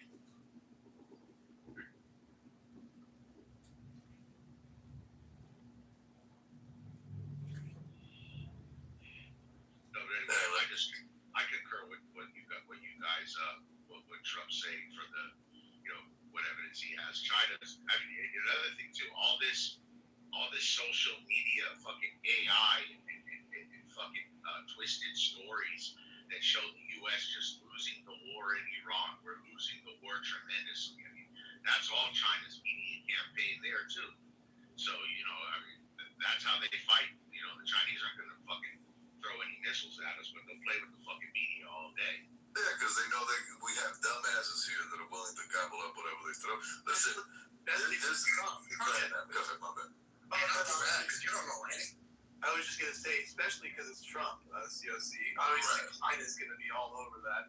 I'm joining in on the hate of Trump. There's no question about that, yeah. Yeah, I highly doubt China is a fan of a man saying we need to repatriate our manufacturing. I highly doubt they're fans of that guy. Barry, are you trying to get in, or you keep coming off mic? I don't know if you want to say something. Barry? Okay. It's waiting for my time to be allowed to talk. Oh, yeah, go for it.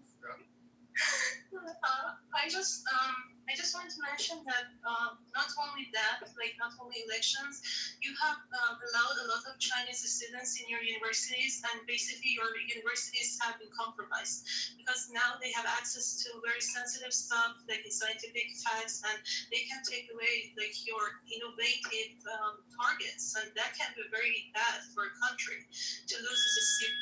Some of them have campaigns, some of them have these groups inside universities, and they usually try to absorb people who have been hurt, like LGBTQ community, women who have been abused, and it's basically like a cult. And one of the biggest funders is actually a Sri Lankan called Singham who lives in China, and he has been very actively involved with Qatari money. And they have infiltrated USA, and they're fucking with your people and with your country, taking away your resources.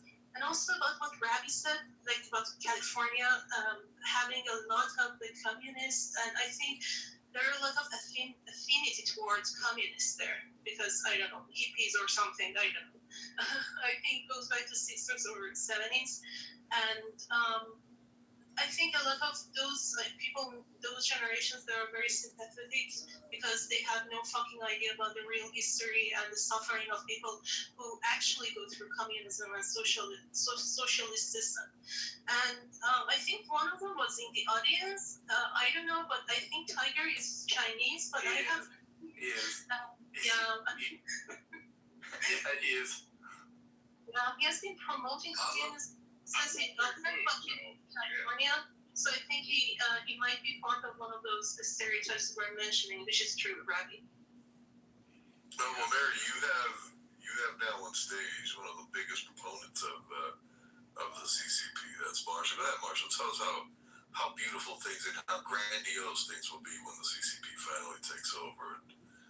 We're gloriously under the power of those. I can't tell whether you're being sarcastic or you mean it. If the sarcasm goes right over my head. To rule over all of us. Well, then I'm assuming you're being sarcastic. Marshall, did you hear my question earlier? I don't know. I forget if you were. No, I was giving one of my older dogs food or medication, so I didn't hear anything you said. Okay, I'd be curious. What is your interpretation of the NSA holding back information to give Trump? What are your thoughts on that? That's what I'm really curious about. You mean the NSA said internally that they thought that, well, okay. Are you saying the NSA said internally we're not going to give the president this stuff, or are you saying internally they said, hey, we're not going to give him this stuff because we think he's going to leak it? Well, I never thought about that second part. I'll have to think about that, but I do know. Well, the only reason I ask is because he does strategic leaks. Wait, say it again? I said the only reason I ask is because he does strategic leaks. So the leaks are only bad when Trump does them. Yeah, wait. No, I didn't say it was bad. I said he does strategic leaks, which That's really really funny. Marshall, thank you. I think that's really funny. How are you doing, Steve? I'm good, Marshall. I think that's really funny, Marshall. Honestly, that's smart and well stated. It's funny. So, okay, so you're saying that Holy shit, that China's changes trying right to unwrap what Marshall's saying here. So, okay, wait a minute. Okay, so Trump does strategic leaks, and he has leaks that he didn't want that happen, right? Is that right, Marshall? Is that what you're saying? Yeah, all White Houses. You can't think of a White House in American history that didn't leak. Okay. That is a fact, Yeah, no, I just double checking. I just want to get it clear, completely clear. Yeah. And you're saying this is the one that he didn't want part of a leakage of any sort? I guess the NSA didn't want him to leak. Oh. Some of the stuff Was that your point that you? Some of the stuff I've read and listened to about the deep state indicates that some of these career folks don't want the president to have tons of information because he'll just blab. So that's the premise. If you're asking me what I think of the You think Trump is a blabber? No, that's you, Marshall. I think that's wrong. Trump's the president of the United States. He should be able to get all the secrets he wants, even if he's going to give them away. That's his call. No. He should be totally getting all the secrets that are supposed to be. That's the whole point of the PBD, right? Yeah, that's what I'm saying. The PBD is supposed to give him all of the intelligence. Does he listen to the PBD? It doesn't matter. That part doesn't matter. He does receive the presidential briefing, but it is kept rather short, and each section is probably no longer than 2 minutes. Crazy. We're trying to figure out why they would keep that out. It's just. What do you mean why? They didn't keep out. What do you mean why? They kept out. You're just catching up, Dan. I don't know where you are at this whole timeline. Did you hear the press conference? Well, no, I did not listen to that stupid. No, I heard it a decent amount. If what you're asking is, do I think they should have withheld it? No. The President of the United States is the head of the executive branch in the armed forces. Spies fall under the armed forces. It's quasi-armed forces anyway. But the President should have access to all of the secrets, no matter what they are. I agree with that. You don't think the military took an action that they should have because they don't trust Trump? He may tweet it and exactly. You know, That's not their job. Their job is to serve at the pleasure of the president. That's what it's called. Hold on. If you serve at the pleasure, it means he can let you go whenever the fuck he wants. He could not like the fact that you're gonna crook an eyebrow and fire you, and it would be okay. Because in the executive branch for the armed forces, you serve at the pleasure. Since when? I just have a question. Since when is Why is it that people who work for What, the man? they don't have to be working there till the day they fucking die? What is that? First, the professional bureaucratic service, which came through in the 1880s and late 1890s, it's called Waverian bureaucracy. It's called Prussian bureaucracy. And the idea was that we would go from a situation of patronage under Andrew Johnson, who was Lincoln's second vice president, Grant, Garfield, and Cleveland. Right? So during that time, the civil service was not apolitical, or at least it wasn't advertised as apolitical. If you wanted a position, it was patronage, right? Somebody get some more tobacco from Marshall's pipe. In the early 1800s was to create a professional bureaucratic class off the Prussian model that would be able to make sound decisions and would be there through differing administrations.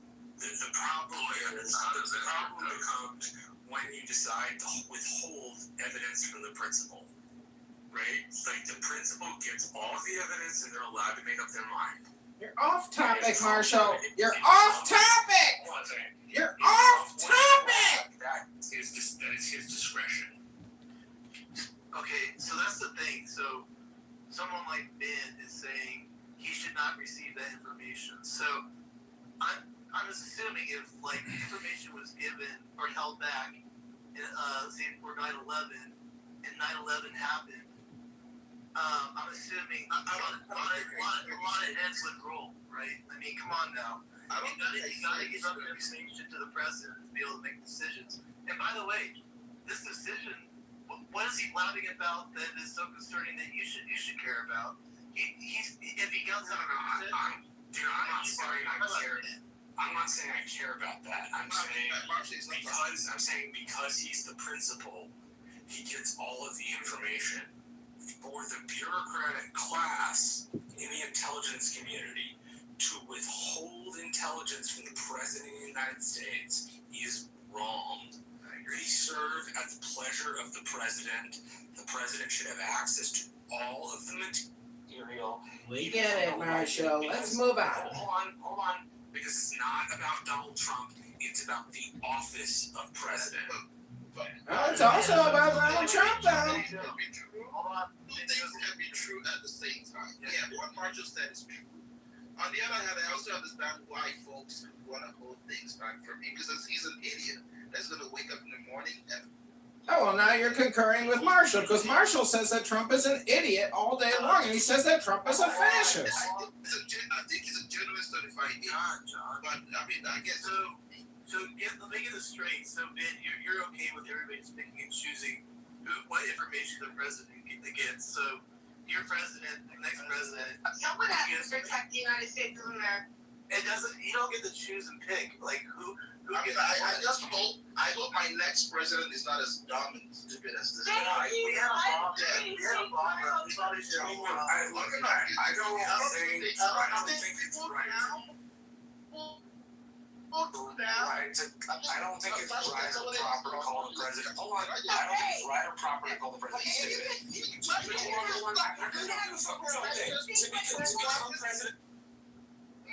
Can you stop with the pearl clutching, Marshall? Please. Let other people talk. Jesus Christ. Yeah, I could call him stupid because he's stupid. I could call him dumb because he's dumb. Don't tell me not to call him dumb because he's dumb. Do you know, Ben, do you know what obstruction of justice is? Did you ever hear that term? What is it? I don't know what it is. You ever heard that term? How is that related to... Marshall, would you done talking? When someone's in a government position, they hold back information that's pertinent. In their government position, it could be obstruction of justice, and they could be charged with it. I never said that. Then why don't you read what the law is and what would happen if someone in a government position holds information? I never said that was... Do you know what that term is, Ben?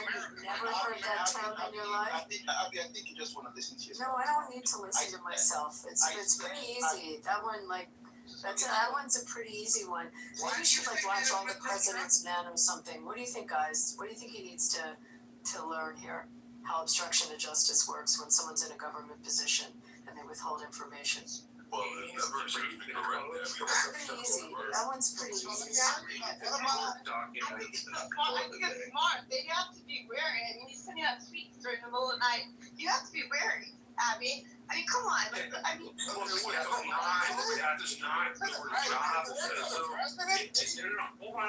on. It's not your job. He got elected by the Electoral College and a popular vote. That means, as head of the executive branch, you can hear me talking. It is a popular vote, bro. It or not. Don't do that. Yes, he did. He did not win the popular vote in 2016. He absolutely. Hey, we need one mic. Y'all really excited? we might have to revote. Y'all really excited about this title, which is good, but we need one mic. We can't hear 6 people talking at one time. We might have to redo the 2024 election. This claims. I mean, maybe we should revote to see if he really was the. You don't get to revote. That's not how the fucking system works. By God, like, take this shit serious. Why do you have to take everything seriously? She knows. Jesus Christ. No, she doesn't know. She doesn't. Did you take civics then? Did you take civics then? I'm talking to you. Did you take civics? No, I did not. All right. Y'all, all right. Like, niggas is being nice. If y'all don't know me, I'm the enforcer in this motherfucker. I'm gonna send you to the motherfucking goo, nigga. All that nice shit that I was doing, that's just cause I can, nigga. Fucking me. You ever? All that nice Wake shit, that bro. shit up, baby. That's this whole gang. So if niggas can't talk on one foot, nigga, I'm sending you to the goo, nigga, on crit, nigga. Stop playing with us, bro.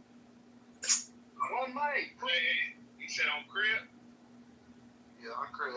Crit, nigga, 6-0, nigga.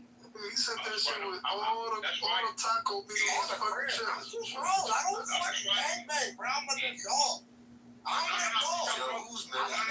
Who the fuck is that? Man, yo, you fuck. Get back to the title, bro. Get back to the title. On the gang is crazy. Grow up, bro. I want my own family. What about This that? your fault, man. You sent your ass to the group. Who's next? I hear you, Keyway. I hear you, Keyway, for sure. Alright, let's get back on track. I think Abby was having a little exchange with Ben, if that's okay. We'll let that one go for a little bit, and then see you come in behind on that one. No, But Ben, I was asking you if you studied civics when you were in school, university. Did you ever study it? No, Do you understand how the U.S. government works? And no, I did not. okay, so you never heard the term obstruction of justice. So someone's in a government position and they withhold vital information. They withhold information. No, What do you think can happen to them? I don't know. You explain. No, I'm asking. What do you think logically should happen? I don't know. I mean, you know it all. I don't know. I'm asking you. What do you think logically should happen to someone? I told you I didn't study it. I don't know. Somebody's on fire. You can educate them. So Dial phone right now. Would help, Ben. Hey, you need a lifeline, man. Yeah. Who's Matt? Can you help me out, please? You want to call a friend? You can call a friend. Oh, talk. Hey, Abby, I'm looking at Title 18. Hold on, I'm looking at Title 18, U.S. Code, Chapter 73, Part 1, Obstruction of Justice. I'm trying to read out a couple of things, and you tell me which one fits best. Assault on process server, resistance to extradition agent, influencing or injuring officer or juror generally, influence juror by writing, obstruction of proceedings before departments, agencies, and committees. Bingo. There we go. Okay, so obstruction of proceedings, departments, and committees. Whoever in this comes from Title 18, Code 1505, Obstruction of Justice Proceedings.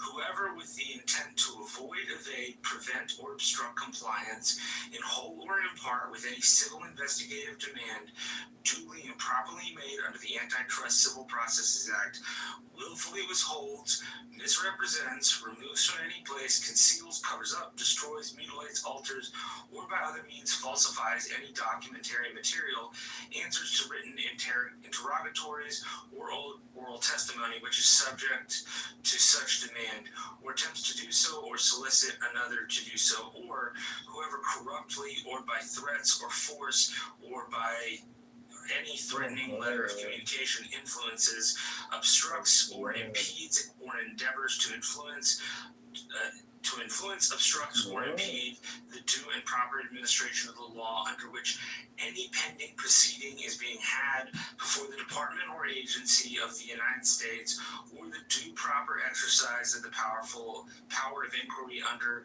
which any inquiry or investigation is being had by either house or any committee of either house or any joint committee of either house, and this is the penalty, shall be fined under this title in prison not more than 5 years if the offense involves international domestic terrorism as is defined in section 2321, or imprisonment for not more than 8 years. Well, let me So ask that's you what obstruction of justice is. Marshall, was it justified?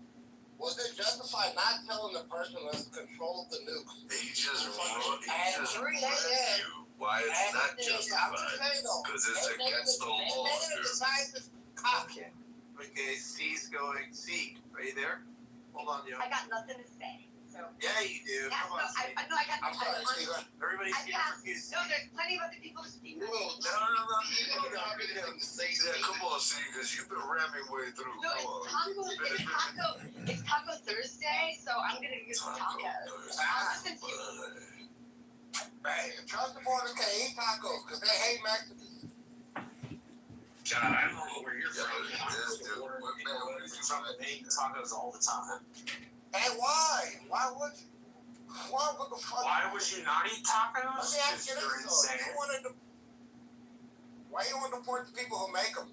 Marshall, why do you think everything's so literally? Marshall, like, people joke sometimes. Because I have the hardest time telling sarcasm. That's why.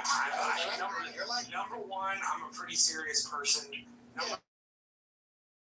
Right over my head. Yeah, that was the kind of sarcasm. That's like funny. A lot of things that go over your head. That's like that's Marshall being funny. That's a lot of things that go over your head. No, yo, I think I'm stupid enough to get myself like 300 triple and not much smarter. Yes, that we know. But there's research on that. I'm asking about the route. Let me ask the people that are like, yeah, they should have never given him any accusation. Is this like, is it only because it's Trump, or are you okay with no information? But you guys are making this. I would just like to ask, would you mind if I get modded just so I could deal with your trolls? That's the only reason I want What trolls? What are you talking about? to let go. I'm like, because I disagree. Ben, I want to hear from you on this. Jesus Christ. No. You guys are making this sound like this black. I think you guys heard me when I said two things can be right. Two things can be right. I agree with Marshall. No one should withhold shit from the president because he's the president. You guys work for him. At the same time, I can see the reason why these motherfuckers were withholding things from him because he has no Twitter finger control. He has no brain control or mouth control. They are worried that he could just leak or wake up one morning and tweet some nonsense like the most secretive secrets that apparently he can just let it out there. So I do understand. However, if you do that, you have to go shit from here and expect the consequences that could follow. Okay, That's what I'm saying. real quick, has he done that yet at all? Has he done that at all? I don't know if he claims that people were told that. He has this like fiction that he will do it. He said like almost close to, he's, what is it? I don't know, we had 6 years to do that. I mean, dude. Your boy is arresting folks claiming that they used a box cutter to cut a 350-foot slit on under Section 2. So I don't put it past him if he thinks that this is. You can't arrest people for that sort of shit. It doesn't make it truthful, but you can arrest somebody for that. He had confidential information. My point is, if he literally that low. That's not the point. The point is, as the chief executive officer. Are you even letting me finish my own point? I'm sorry, I thought you were trying to scare him. Give it 30 more seconds. If he can do that low to arrest folks that he claims cut a slim something that him and his team fucked up, why do you think he hasn't arrested somebody that he claims did this shit? I don't know if that makes sense. Did that make sense? No. I think you did. No, I was having a hard time following. That's the thing. You ask if it made sense. I know C got it. Thank you, C. All these MAGA folks He's on drugs. I know C He's got it. usually on drugs, so like no one else. Excuse me, That's what the okay. fuck, dude? What are you talking about? You fucking, what are you saying? May Like, I ask a question though? Seriously. No. about what? Yeah, listen. Dude, So no, this is the that's question. bad. This is the question. How can someone be a mastermind but also be a moron at the same? That's impossible. Listen, you can't. Exactly. You can't You're go either a in there. mastermind You can't or a go in moron. there and mastermind the taking over of a nation with the Russians, and then also at the same time be the most befuddled idiot that will just, oh, he's so stupid. Oh, but wait, he's so stupid, but yet he worked with Putin to steal the country from you. That doesn't sound like a stupid person. That sounds like a very wise individual that you allowed to steal the country from you. He was so wise. Who is the stupid one here? That he was so wise, as he claimed. Or the person who knew it was going to be stolen and yet allowed it to happen? He didn't claim he was wise. He claimed he was smart. Difference. He was so smart, as you guys claimed, that he was president in 2020 when he's claiming that all this shit happened. He had control of the government, had control of the executive branch, had control of all these folks, the FBI, the CIA, the NSA, whatever the fuck that report to him. Yet he's claiming that the only time he was president and they ran election, that's when they had fraud. When the other two times that we had Democrats, as Obama and Biden were president, and he won, there's no fraud in those ones, right? He's not focused. I'm and not I going think to it's commit time. to there being This should fraud. happen like 6 years ago. Don't you guys think it's time for him to get over this shit? Actually, no, and here's why. There was an election in 1876. I'm taking you back in time, and it's important. It was called the Hayes-Tilden election. Rutherford B. Hayes versus Samuel Tilden. And Samuel Tilden was the Democrat, and Rutherford B. Hayes was the Republican. It ended up being a really close election. Alternate slates of electors were sent. People were trying to screw around to get into the House, the same way Trump was.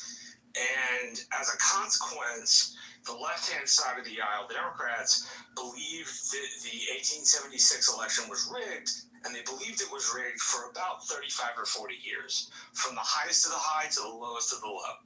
They all believed it. So you have a corollary in history, which is that this isn't going to go away quickly at all if you are sort of supposed to think he's lying.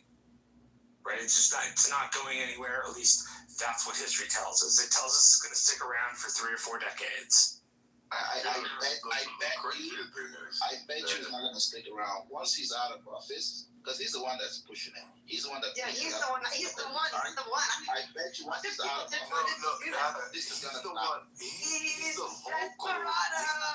vocal output for the rest of the nation that is too busy living out their lives, paying their bills. There's no fucking to come out and say, unlike the progressive left, the right actually holds lives. And you can tell because for 4 years, you never heard any pot banging while Biden was, sleeping through the fucking halls of the White House. Motherfuckers waited till 4 years came up. Well, first off, I can tell you right now, in Colorado alone, every weekend you can see these dumbasses standing in the same fucking intersections, banging the same fucking pots, holding the same dumbass fucking signs that they probably held back in fucking 2016, 17. It's dumb. Like, how do you got so much fucking time to protest? Who's paying your bills? Trust fund babies. No one's protesting. Everyone's just laughing. I mean, honestly, nobody's laughing. It's embarrassing. No, what's embarrassing? A lot of people are. And he's like, literally, the speech was. I mean, honestly. I mean, come on. Like, seriously, 2026. Let's look for the future. Like, honestly, it is just. So I hate people saying that. Is if 2026 has different behaviors than 2025 or 2027. Listen, I tell you what, Marshall. Let's give them moving He was forward the president. And we can't. No, he was the president, too. That's the other irony, though. We can move forward. This is how we're going to move forward, okay? You ready? Only American citizens get to vote in American. That's what's happening. Plain and simple. The plain thing that is not what's happening. Scared. That is not what's happening. He's super scared of the November elections He's trying to play defense. It's in my head, that song. Yes. I don't know if he's afraid, but it's like He's scared. But something at least worry in your makes head. sense because usually in a 4-year cycle during the midterms, the party switches to the opposing side. Desperado. It's like bothering me. The song keeps replaying in my head. Desperado. Then why do you have to sing it out loud? Like sing it for yourself. I mean, I guess the acoustics are top notch in your head. I don't know what to tell you. You have. I'm sorry, I don't have as great as a voice as you do. Sorry, I appreciate. I'm kind of confused. Like everybody's saying, there's no such thing as election interference when we actually saw that in 2016. So the idea that it being preposterous that it wouldn't occur from influential ones, including on our own soil, seems to be, I don't know, fucking just retarded on its face. Like you would accept the fact that, yeah, there was election interference in 2016 done by, let me see. Oh yeah, that's right, Obama's administration. So if there was election interference through the president, why wouldn't you say, you know what? We're aware that multiple countries around the world try to weigh in on influences, try to levy influences on elections and voting turnout, including fucking Canada. But yet somehow Trump is wrong about this. But we've known about this for, I don't know, what, Marshall? Like at least since I've been around and voting and active in politics. So I would say, I don't know, since Reagan's. Like, I mean, I'm really confused. They have influence over policies. They try to push policies in the U.S. that they deem Canada is notorious for it. Mexico has done it. A shitload of other nations because they all want a piece of America's pie. China does it all the time. Literally all the time. They sent all of our universities will not. Yeah, they sent a balloon over our country, and they continue to do that. So I just need 10,000 votes. I just need how many votes do we demand for? Like, you mean let's stop counting that all of a sudden it's 6 a.m. and our candidate has amassed. Yeah, it was tacky. He shouldn't have asked. Like, what's the point? He shouldn't have asked. It showed that he was improperly interfering. So what's the point? I'm just so confused why people believe that. And here's the next chapter. He's doing the same thing again. Okay, so he did. So he believes it. So and it looks like he's posting some documents about China's interference and its influence on our elections, which we're okay, so we have China. In fact, he actually admitted Russia interfered. He said they didn't interfere with him, and the Mueller report said they didn't interfere. The only thing the Mueller report said, which it left up to the prosecutors, was an obstruction of justice charge. The same charge Bill Clinton caught. So, get your shit right. I mean, shit, we have China influencing over our private businesses. Disney is another prime case in point. There's a plethora. We have the Top Gun Maverick is a great one. Only because Top Gun Maverick had a patch originally for the Chinese. The Chinese, because it was going to be released internationally, begged them or told them they weren't going to be able to show it unless they took it off. Well, that's Paramount's fault. Well, yes, I agree. I don't think we should cater to them, but I mean, fuck Disney. Disney made a whole bunch of fucking movies based on China and all that stuff that were pro-China. A lot of movies were Chinese. But you think somehow or another China and their bevy of it, like, fuck, we just arrested a mayor that was a spy for China. And we just had, what was it, Swalwell, the darling prince of Swalwell and his mistress? Yeah. Not to mention Di-Fi and her driver. Yeah. Driver was a Chinese asset. So are these not interferences in our political system? Oh, ICE going after Chinese people now? Is that what I'm hearing? We're not fucking talking about ICE. My God, woman, stick on topic. It's not about ICE. If you want to create an entirely separate topic, do so. But stick to the fucking topic. It's not that. Actually, and to the idiot in the chat, Tiger, who clearly is, I just don't really give a shit, but I'm going to comment on this. Spying is not interference. Actually, Fang Fang helped elect Swallow. She gathered funds. She managed his campaign. So yes, that is interference. All the while relaying information about absolutely a ton of shit back to your fucking country. So quite frankly, I'd boot you out just as fast as we did her, or maybe lock you up in prison. Like I hate the fact that we're trying to give carve outs and the people on the left and those that actually get caught with it and support all the shit and have to own on it. You can't just simply admit it. Yeah, you know what? The Russians can take what's real. It's not a Big Ten. It's just opposition to anything because you said you were self-entitled. You bitch about immigration. See. And you haven't even realized the fact that Obama used the same tools, did the same shit, actually had more ICE arrests under him than Trump will ever reach. I didn't mention immigration. Sorry, talking to me. I didn't. Yes, you just mentioned immigration. Did you not? No, I didn't. I was 3.6 million. Bullshit. I heard you talk about ICE. That's immigration. I just said it's ICE going after 10 people. That's all I said. ICE is called Interstate Customs Enforcement. It's literally an immigration thing. For not sticking the topic. Stick the topic, Marshall. Thank you. Why are you telling Marshall what to do? If you're not even from this country either. So if we're gonna keep it right, if we're gonna keep it to the topic, let's figure this out. How is it that Democrats get away with the elections whenever they lose, but we finally get a Republican to say, "Hey, we believe that there's horseshit going on," and all of a sudden, all hell breaks loose. Their heads fucking implode into their asses. And there's no way of fucking running away from it. Listen, even Jimmy Carter, okay, Jimmy, sir, I did not interrupt either one of you retards. Can you shut the fuck up for a second? Can you let me finish?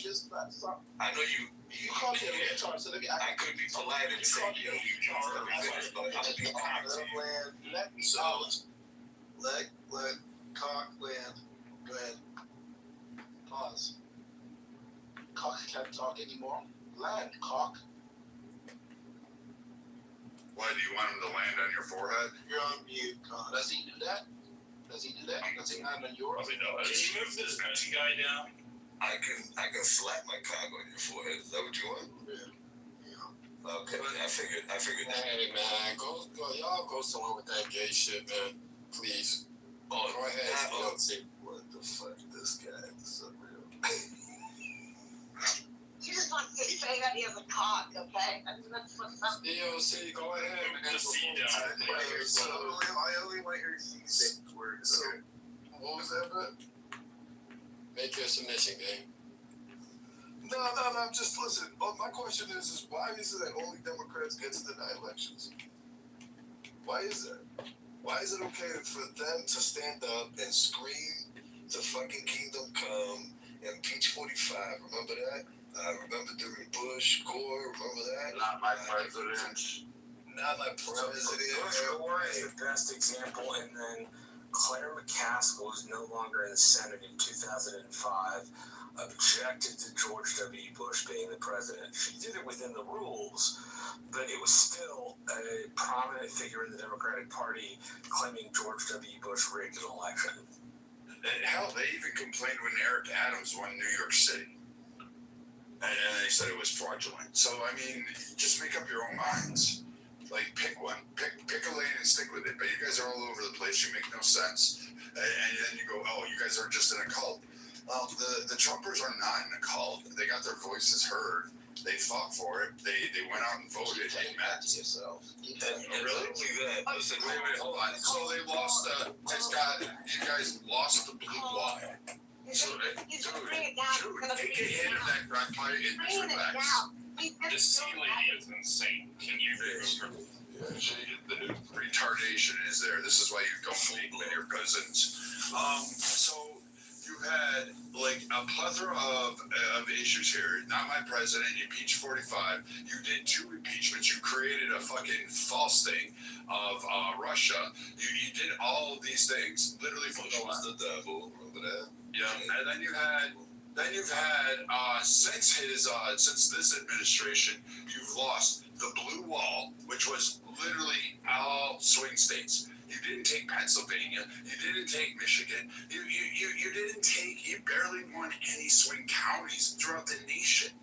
So when you look at this and say, "Oh, your Trumpers are just blah blah blah blah," you've done this for now 8 years, 10 years now, and now you're thinking somehow or another this is going to work for you, and you haven't. And when everybody else can see, yes, China's interfering. Fuck, they had a balloon over the United States, and Biden had issues on deciding when where he was going to shoot it down.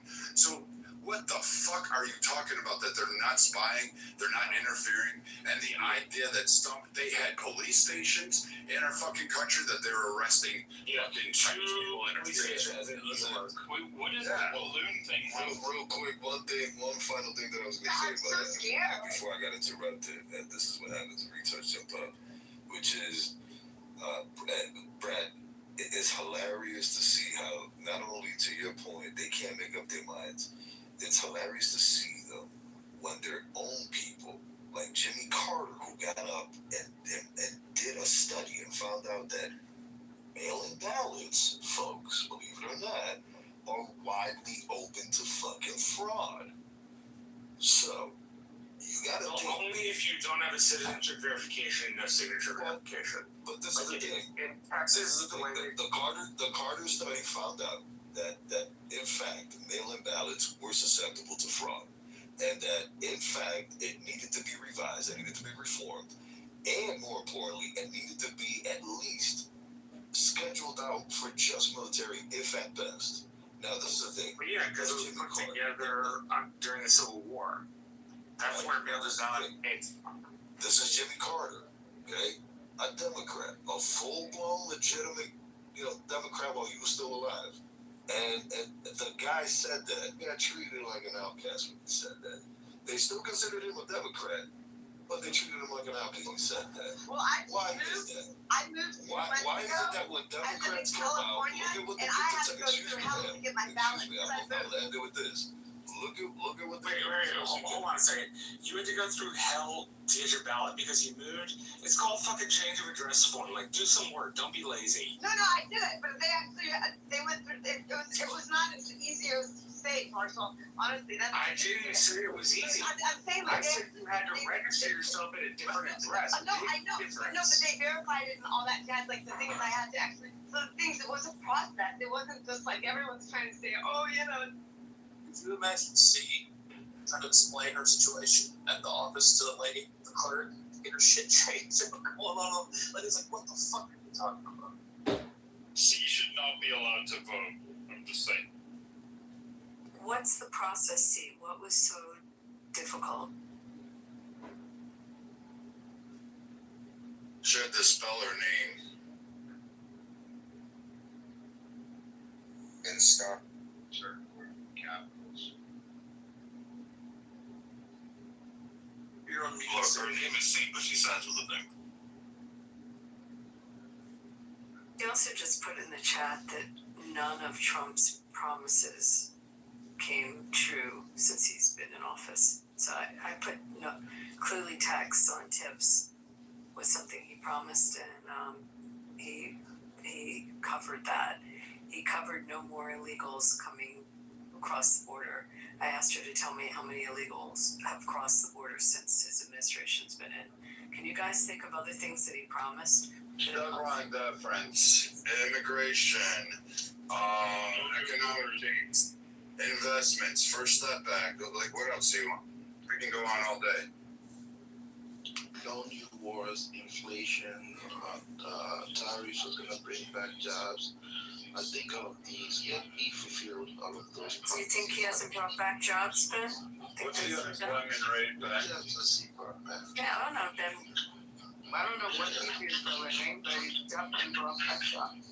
Businesses have opened up in the United States and back to the United States. I think he's done a good job. Those are just very sneaky little stuff that you're What's the unemployment rate, Ben? Was it a 4 point? Is it 4.2? Okay. Get it. Hold up. Okay. What's the unemployment rate? What companies have moved back to America, Ben? What industries or companies have opened back up in the U.S. since I'm asking you. You said he hasn't brought back jobs. I'm asking you. Well, no, but you're claiming that companies move back, so you're the one that should answer that. Yeah, so Nissan Motors, we can go through some of the car manufacturers that have now opened up plants back in the United States that moved back from Mexico. Even Porsche built a new factory here now. Really? Did they? And Mercedes got a new reason down in Alabama too. Where did Porsche open up, Robbie? I believe in the Carolinas. That's interesting because the tariffs had hit Porsche pretty hard. So interesting that they opened up here. Did not know.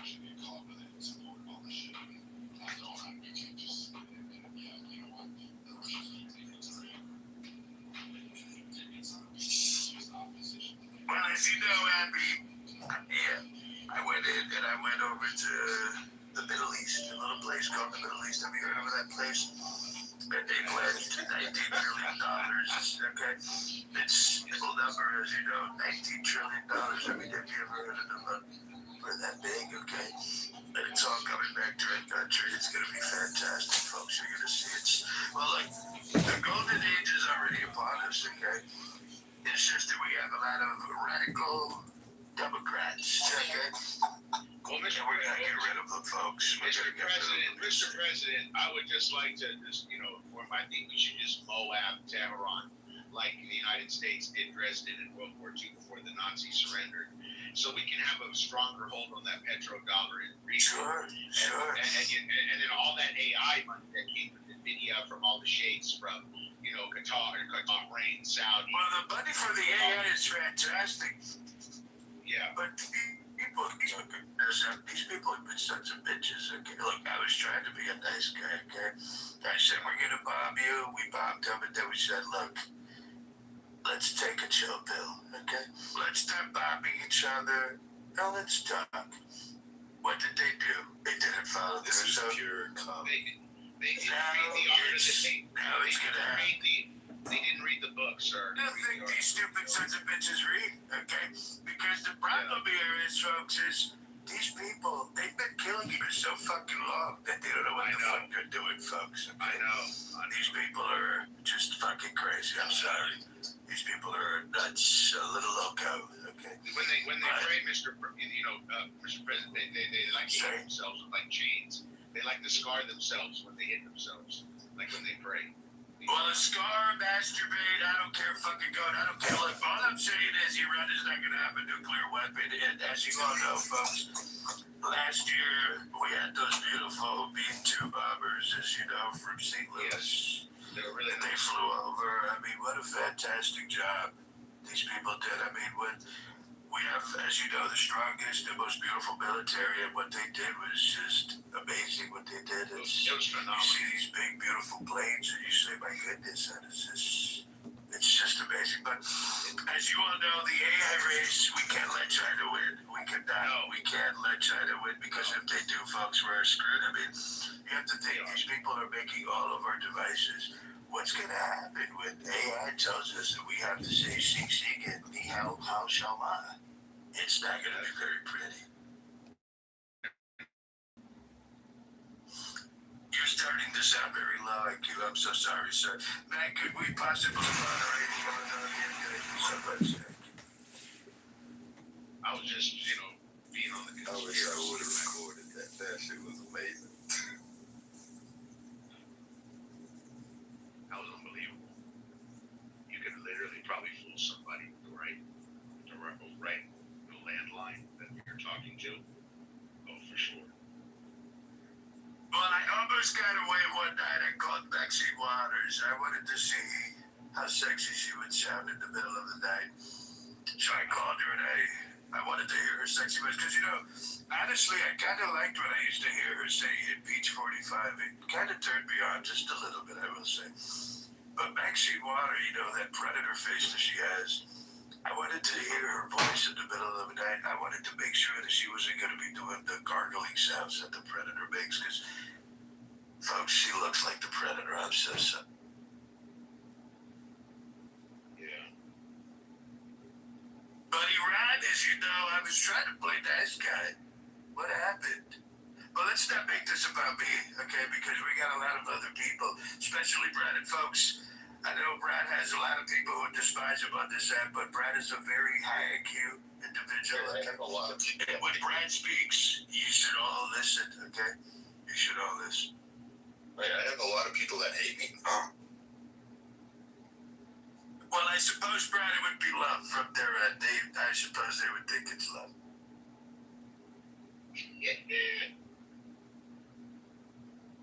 Agri says in the chat that America is responsible for COVID. No, it's not. It was a fucking little bullshit. Go fucking Wuhan lab. Get the fuck out. Yeah, they wanted to kill off their elderly. Out of the 8 years that Obama had in office, there were very far few in between things that he did during those 8 years. And I'm sorry, Ravi, that I cut you off, but I just want to say this. The cutting of the funding to the NIH, I think it was, to keep doing that gain of function research. That was one of the very few things that man did while he was in office that was commendable. Outside of that, it's all downhill. To be fair, Fauci ignored Obama's orders and continued to do the research. Yeah, you're absolutely right. Oh, you're right. Shit. Yep. He told Obama to go shove it up his ass, and he was going to do what he wanted to. So at the end of the day, you have Fauci, who, in my case, should have, I argued for a long time that he should have gone to prison. But sure. People don't want him. He's St. Fauci.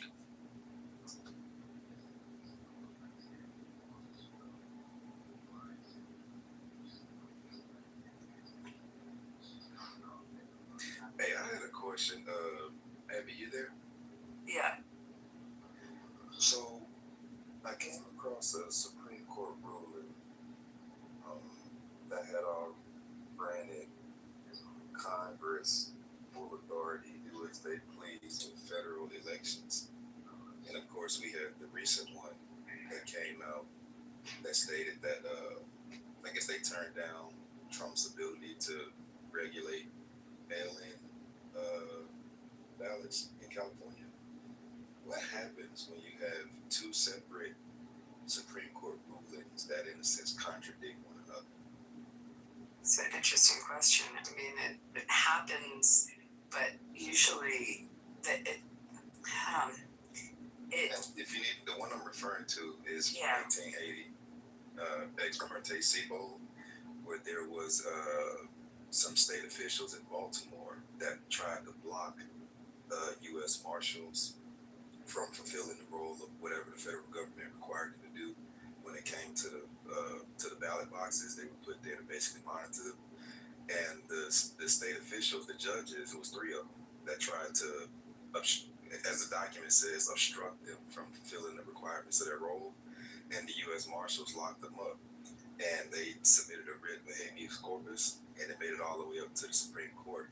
And they struck down the habeas corpus, stating the Article 1, Section 4, Clause 1, the make or alter regulations, whatever that is in the Constitution.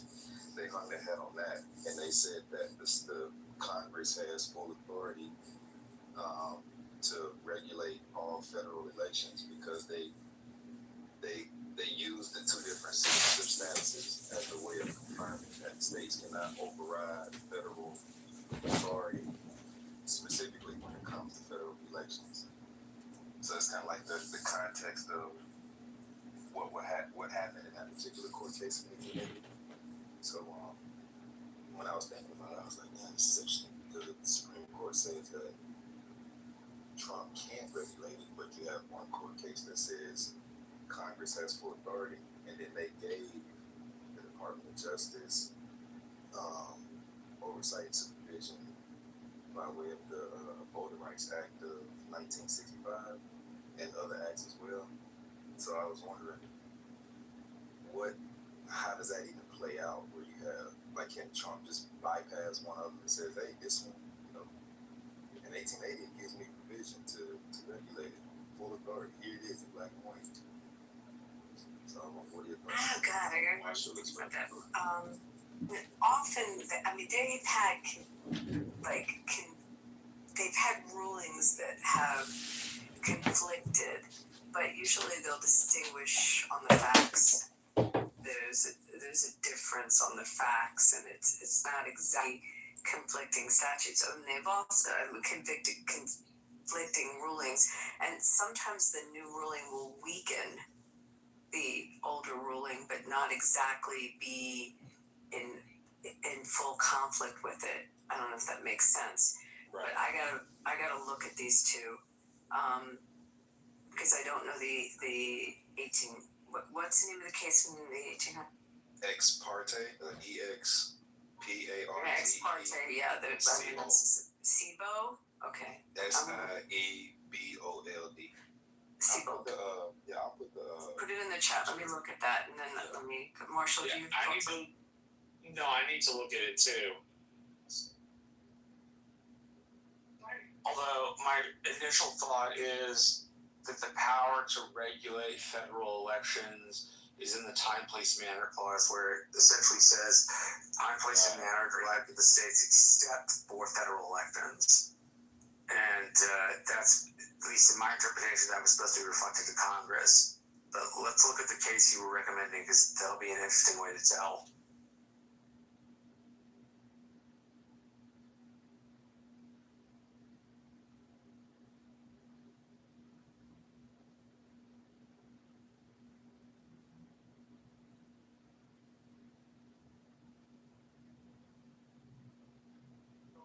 I'm reading this. I mean, you still have elements of the supremacy clause that will kick in, even with the states regulating elections. We have in our Constitution clauses that conflict with each other.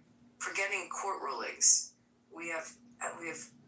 there's always been that argument that states' rights and the supremacy clause fight each other, and there's scholars that will give it to the supremacy clause, and some that will argue that the states' rights will prevail in certain circumstances. Again, you look at the facts. On pages 384 through 386, or even 387, that part, those pages have like some of the strongest language, because they literally say if there's ever a case where so the position that the Justice Bradley wrote in this one is that states can regulate federal elections as long as there's no regulation that's sent down from the federal government. If the federal government sends a regulation down to regulate a federal election that's being handled and managed by a state, if the state's law or whatever is in place, it shall cease to exist. It's like that type of declarative language. So I was like, oh shit, this is gonna get interesting. Yeah, but it is, as Marshall said, under time, place, and manner, that our Constitution gives Congress the power to alter regulations regarding time, place, and manner for holding elections.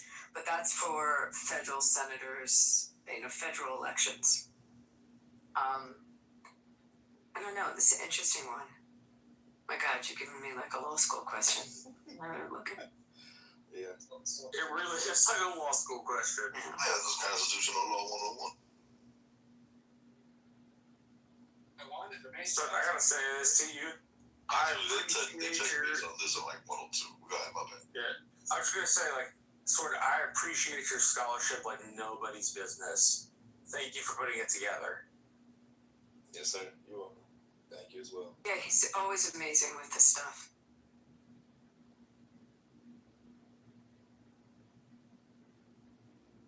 I missed everyone's reaction. Y'all believe us yet? Oh, I'm a believer. If I try.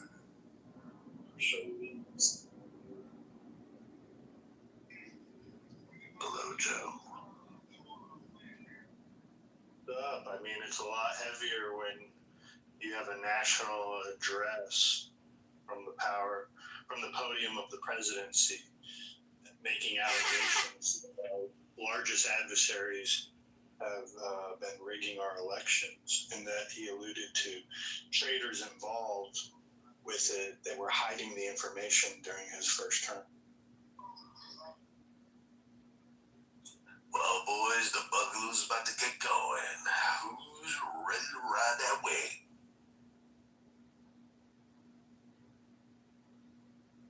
Ding, ding, ding, ding, ding, ding, ding, ding.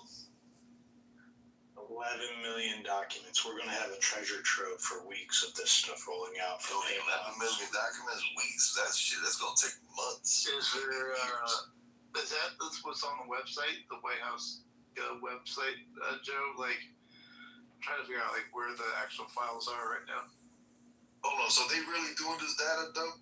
Yeah, I think it's a real deal, right, Joe? I mean, He said, and that's what talking heads on the different news outlets are saying, that it's 11 million documents, and then the department heads will be having their own press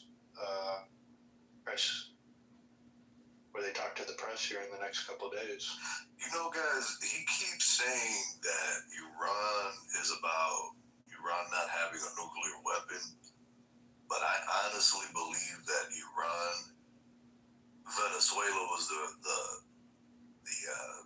preface to the end game, which is China. I don't think any of this shit has anything to do with Israel. I don't think any of this shit has anything to do with Iran not having nuclear weapons. I think he's doing all this shit to chokehold China in the end. Who was trying to buy I definitely see that angle. I can see that angle. Well, you got to think, who's trying to buy oil from? Venezuela, Iran. Who the fuck did he go after? Venezuela, Iran. Who do we send all of our manufacturing to? China. Who's he trying to get the manufacturing back from? China. You know them niggas ain't happy with him. He's fucking with they bread, with they milk and honey that they've had since 19 what? Well, granted they've had it since Nixon went over there and waved his fucking peace signs around and allegedly opened China to the west, but you know, really the opening really happened with Reagan, and they got fucking put on steroids with NAFTA, which NAFTA was supposed to, you know, help the American Union between Canada, America, and Mexico flourish, but instead, motherfuckers just took that as a way out to go straight to China, so, and the rest of Asia. But please, by all means, let me go on mute. I'm talking too much. I don't know what I'm talking about. I'm dumb. It's always been about China. Everything's about China. China. Yep. China. Oh, excuse me, it's China. It's China. Okay? China. Joe, come on. You're a very high IQ individual. Okay, Joe? Don't do this to me, Joe. It's China. China. It's very simple, Joe.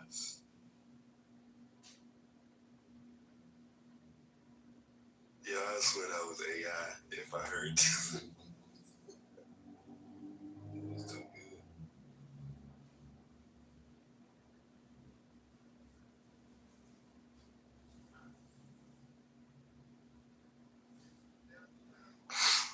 So where does this go? I mean, has there been any indictments or charges? I don't even know. Is that the next phase, or I don't even know what happens next.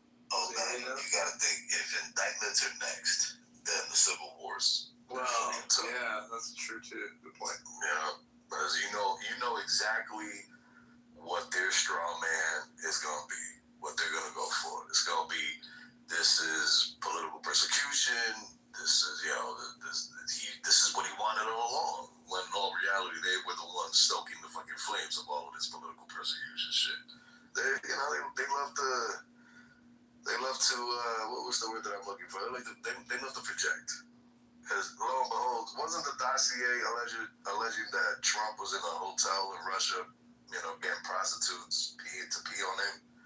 And yeah, turn around and find out it was actually Joe Biden's son who was out there taking $3.2 billion from the fucking wife of the Russian mayor. And he was the one who was actually in a hotel in Russia getting peed on by Russian prostitutes. But, we're supposed to believe that it was Trump, really, who was really doing that. But then again, what the fuck do I know? I'm just a cop.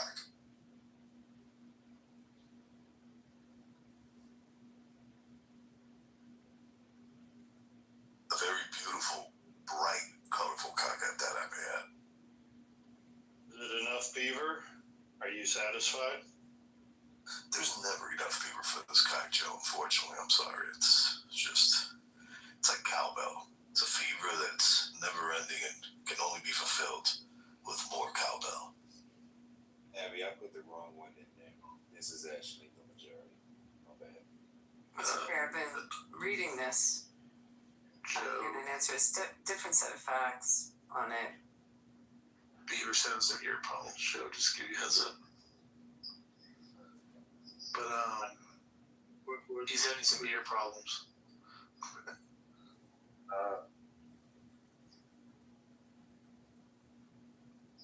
Can someone tell me what's going on with the air quality that they say something's coming out of Canada into some of the fires in Canada.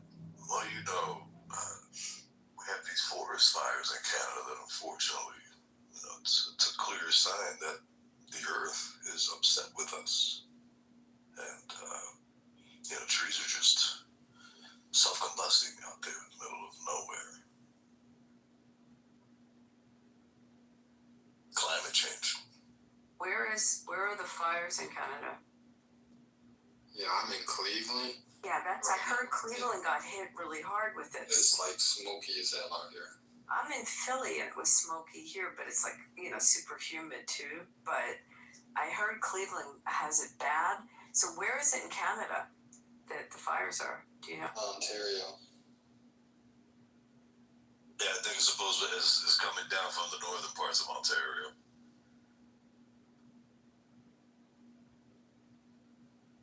Well, they did the same thing, 2 years ago? Do you guys remember 2024? Yes. When most of the Northeast got slammed with all that smoke.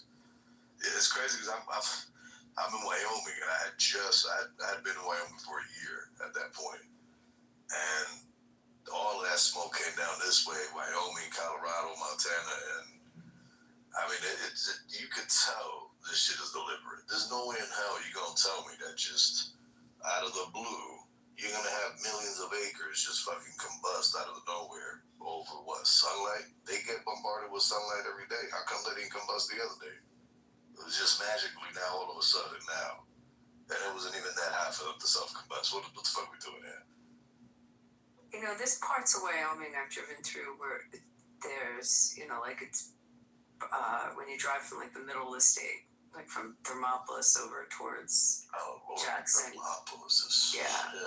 It's a shithole, right? Well, no. Wyoming is a beautiful state. Wyoming's beautiful. It's very beautiful, and the people are very beautiful. They're very kind. They are. Very gentle. They are. I agree very with you. nice people. And to the Democrats in Colorado that want to come up and ruin Wyoming, go fuck yourselves. But there are burnt areas. What I was going to say is when you do that ride, you see areas, and I was told that some of them were intentionally burnt. Yeah. Because, you got to prove that climate change is real. And how better way to prove that climate change is real than by, shoving smoke down the throats of, 20, 30, maybe 50 million people. And in the process, devastating millions of acres, pristine land because, it's climate change, of course, folks. Climate change. So how's Liz Cheney these days in Wyoming? I was actually at her old stomping grounds her dad's old stomping grounds of Lusk about a month ago. I don't even think she's in Wyoming anymore, to be honest with you. I think she left. But she's definitely persona non grata here. I can tell you that right now. That is very clear and evident. She is persona non grata. I knew some Dems in Jackson that switched parties to vote in that primary to try to get her in. But there was no way she was getting back in that primary. The one thing that I went down to the GOP offices here, and it wasn't like I had some kind of eye melting or brain melting information, but I did tell them, listen, I know you guys look at these electoral maps on the election night and say this map is getting awfully pink. and from here is gonna go purple, and from purple will go blue. You know, it's like they're not heeding the warning. And I tell them, I was like, if you guys think that Jackson is not capable of transmuting over to the east side of the state, eastern part of the state, you guys are absolutely lost. All of your cojones. You guys have lost the plot. Democrats are making a push on Wyoming. It's only 3 electoral votes, but trust me, they're making a push on it. It's a college town too, so is it Cheyenne? I mean, between that and Jackson. Laramie is. Laramie. Cheyenne is the capital, but yeah, Laramie is. Is that where University is? That's where University of Wyoming is, yeah. Yeah, Jackson has, I mean, so many people have moved there. I mean, during COVID, it was insane how many people moved there. Well, and they were blue people moving. And, you know, this is the thing. Well, look, you want to move? Great. It's a free nation. You can move wherever the fuck you want. But let's be honest. There's a reason why the place you left is in the condition that is in. And it's because you voted this fucking way down there. And it ruined it. So why the fuck are you going to come here and vote for the same shit here? Like, you know, Trump is absolutely 100% correct. These motherfuckers are indeed unequivocally dumb fucks. They are, in fact, Democrats. There's no way of putting it. It's that insanity. Doing the same shit over and over again, expecting a different outcome. That's what the fuck, they truly are insane. I mean, look at how normal California became. Like, if you watch the mayoral race in LA, nobody voted for a tax increase on that ballot. Bass and Pratt were in the lead. All the in-person ballots, complete opposite. What was it? 90% voted against the taxing. All of a sudden, mail-in ballots come in, and the Indian woman ends up, she took second place, right? Yeah, she took second place. But more importantly, like, this is the one where I go, there has to be something wrong. Almost all of them had an election or a selection box to increase taxes. I'm telling you, what American truly, really wishes that their taxes increase? Like, who votes for that? Who really passes that? And even under Bass's campaign, she had the most turnout for her and had the highest number of people who voted in opposition of a tax increase. So that should tell you that there is something amiss in that election system there, or that turnout, because I can't recall. I mean, in my life, I've never voted for a tax increase. I don't. Have you? Have you ever voted for a tax increase? I don't think so. I don't think anybody really has. No, so I cannot think of the time I voted for a tax increase. I mean, unless I'm trying to think of who I would have voted for that was in their platform. I can't. But then people like automatically say, "Oh no, you're lying about it." And but what's odd about it is all the tax increases came from the mail-in ballot portion. So I'm going to be honest. Unless you're telling me LA is filled with, I'm going to say stupid people, I'm confused. Why would you just vote for a tax increase? Well, yeah, but why would you vote for a tax increase only through mail-in ballot? Like, why wouldn't you have that significant portion on the in-person ballots vote for a tax increase? I've never seen something so starkly contrasted before in our election system as that one thing. It's mesmerizing. And I know why.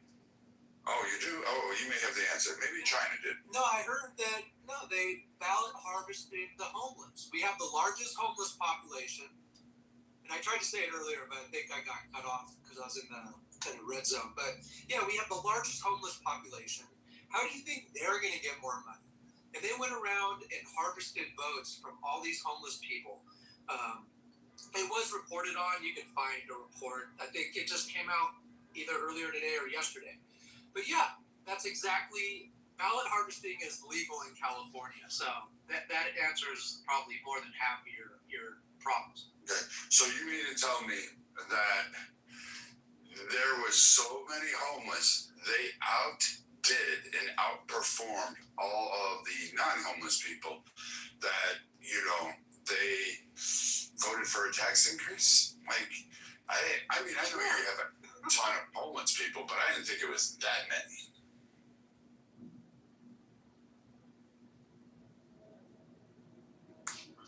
Yeah, Brad, they come from all over the nation to live here. The weather is great, and they can set up their house anywhere. They can live anywhere they want. They can live like on the bay, just set up their tent, no taxes. Like, yeah, we feed them, we give them everything they need, and the weather's great. You should come and hang out sometime up here in the north. I had an office in San Francisco. We closed it down.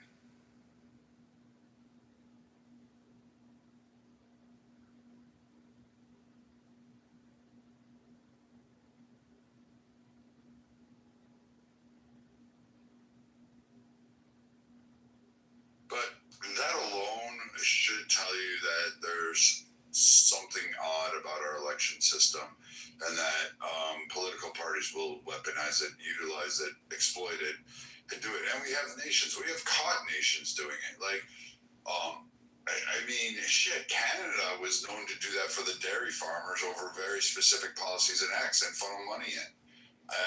I find it absurd that people don't believe that, like, China, out of all of them, is just somehow innocent. Like, I get it. They're retarded, but they're still trying to do stupid shit. Like, we keep catching their spies. We keep catching various entities. We're catching them in schools. They're stealing IP.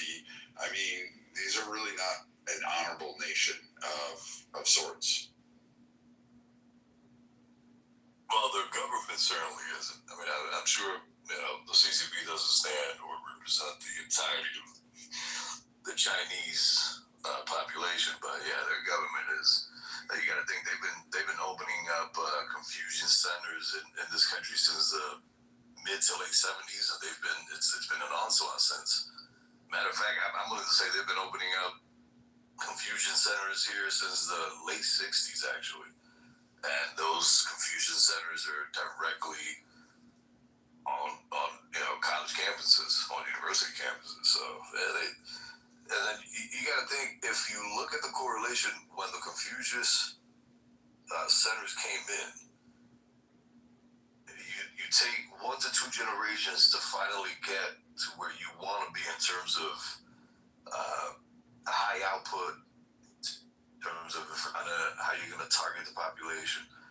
And surely enough, their plan is in fact working, because you got to think, I forget what the popular communist was that said that it would take about 2 generations to get America to fold, because all they would have to do is, basically get themselves in the educational system, and from there they would branch out, and it would be a virus that would be unstoppable, because now that they're being put in charge of educating the next generation of what would be patriots, but instead, what do we have now? Just look around. We have a bunch of socialist wannabes, commie wannabes. I think that, communism and socialism is the way to go, even though history very clearly dictates that there'll be a couple 100 million of them dead before it's all over and said and done. I thought we shut a lot of those down.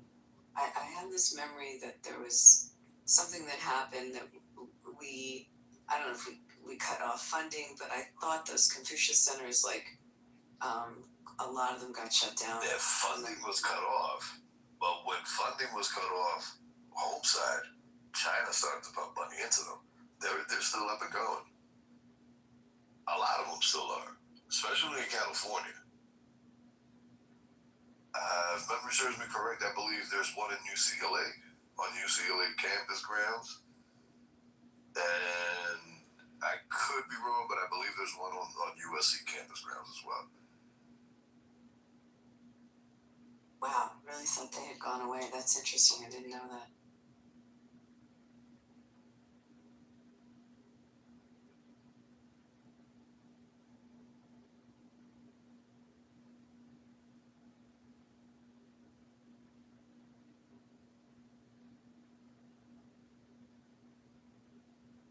All right, so let's call it for what it is. You guys tell me if you guys would agree with this. Considering that Hollywood has a pattern of showing us the shit that the overlords are, planning to do or going to do to us, not just planning. Who here believes that the Obamas making that fucking movie that they put on Netflix? What was it called? I forgot. Funny because I watched it. I forgot the stupid name of it. But who here thinks that these two were actually sending the world and our country, for that matter, a sign that, hey, this is what the fuck is about to happen to you, motherfucker?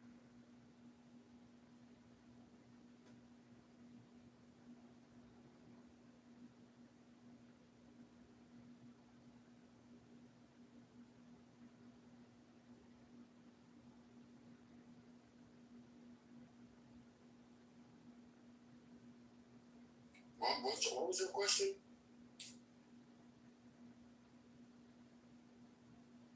What you say, nigga? Do we believe that the Obamas took a shot at letting the population know what's coming next? Is that a better way to rephrase the question?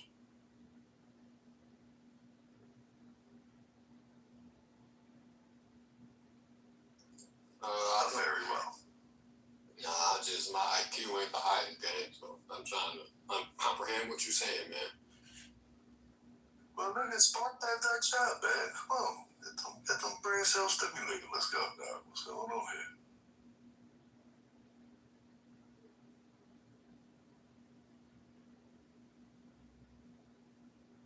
Hey, but I do want to say thank you. I appreciate you. You came in early. You know what I'm saying? You manhandled the trolls.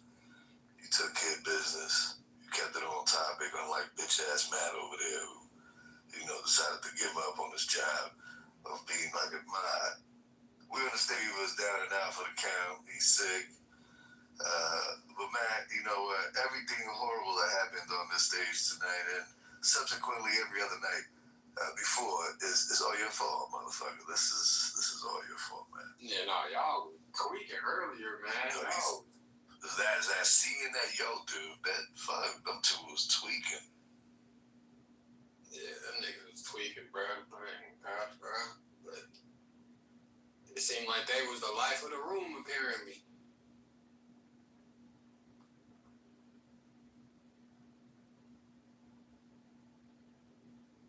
You know what it is, Timothy? Most people come into the rooms when them trolls are on stage because they're not really after a legit, concise conversation. They just out for pure, explicitive, entertainment. That's it. That's all they after. Hell yeah, that's Clubhouse for you, gang. Motherfucker, coming here to troll and laugh for real. And that's it. Listen, I've seen rooms with trolls on stage cussing each other out, kinds of foul shit on each other's mother, and the rooms be popping, couple hundred people. The moment people start talking about money and finances and shit, knowledge, dog, you start seeing them numbers dwindle. 102, 97, 86. Nigga, before you know it, you're down to a small ass room with like 23 people, and that's it. But then as soon as you bring back the fuckery, guess what happens to the cat? Oh, here they go. Here come the people right there. Yo, damn right, bro. Like, you spot on, nigga. Man, God. Which do you prefer? You like the smart, like, what you come here for the knowledge, just the conversations, like. Yeah, I've been on this app since season 1, dog. I come here for the conversation. I don't come here to gallivant, to lambast. I don't come here to troll on people. I do troll on people once in a blue moon, but I come here for the conversation, which unfortunately is an art that people do not know how to engage in. Most people don't know how to engage in the art of conversation, and it's sad because they want to be part of the conversation, but they don't know how to do it. They don't know how to get their point to the finish line. Yeah, okay. How you feel about the race topics? I'm done with it. I'm so done with it, man. That's one of the main reasons why I changed my name to COC. I was like, I'm tired of this shit. I'm tired of hearing about people. I'm tired of hearing about the melanin on your skin, man. Can I hear about the content of your fucking character? Because I've been jerked. I've been fucked over by people that look just like me. By my own people. Like, you know what I mean? Like, all of this bullshit that I hear in these rooms, like, oh, motherfucker, white people will fuck each other over, okay, for the sake of full-blown impropriety. Like, what are we doing here? Like, now we gonna act like we don't do the same shit?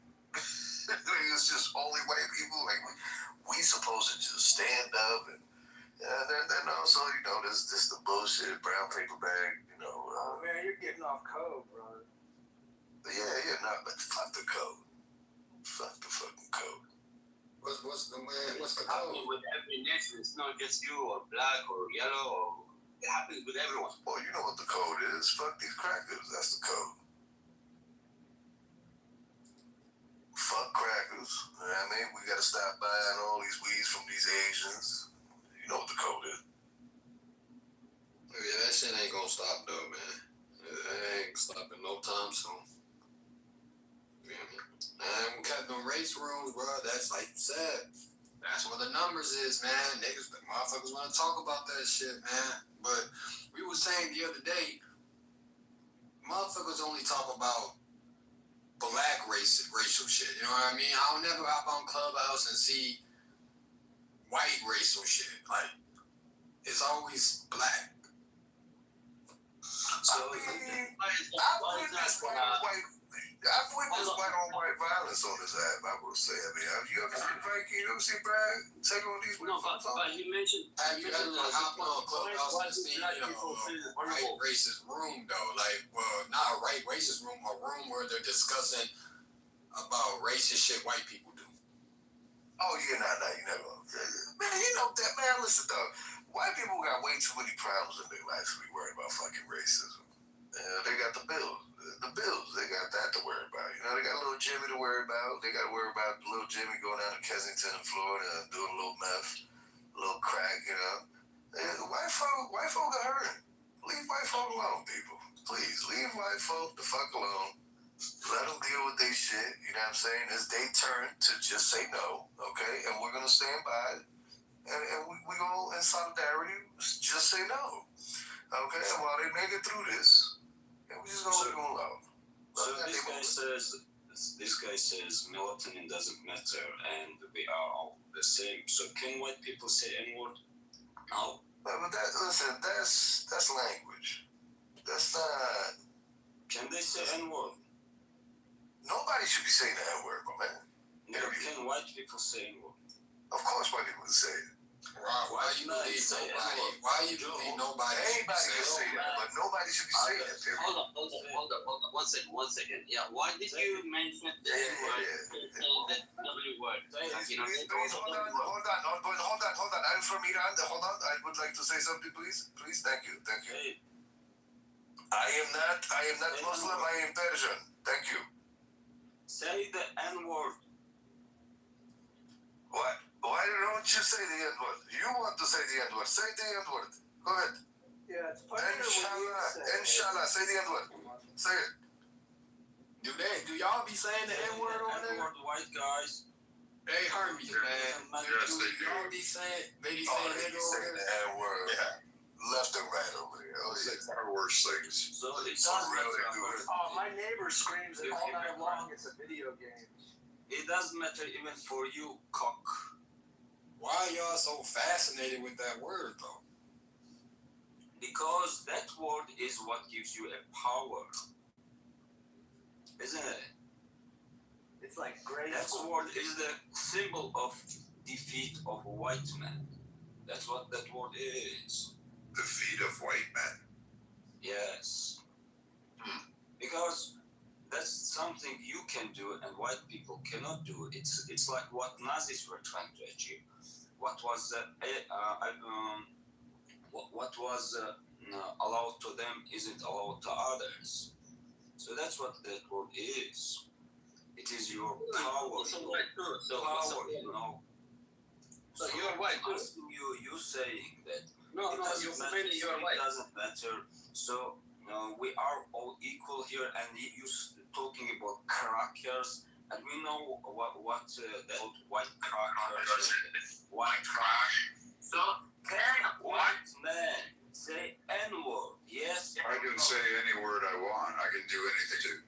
Say it. Yeah, they can do anything they want to, but Say it. they are the common white man knows.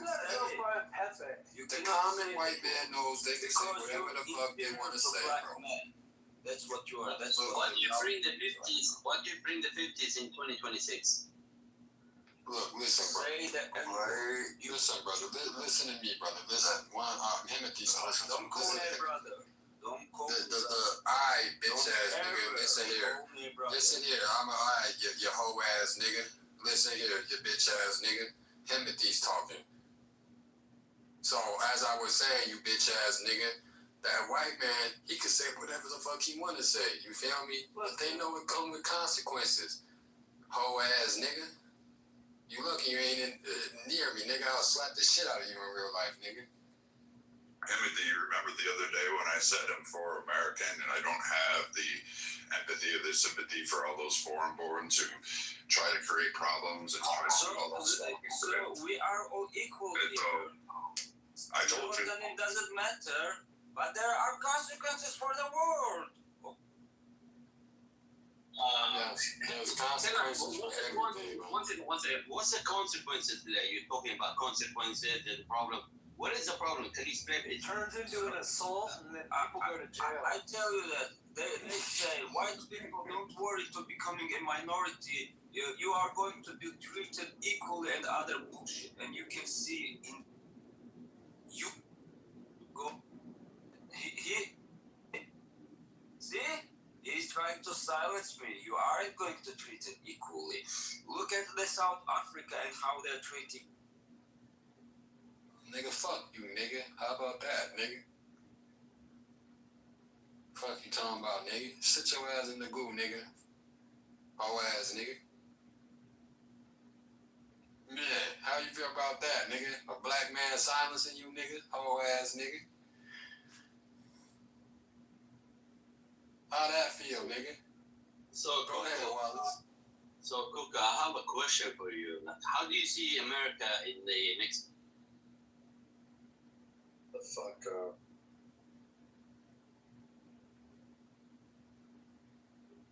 Does anybody want to speak to the topic, man? You know what I mean?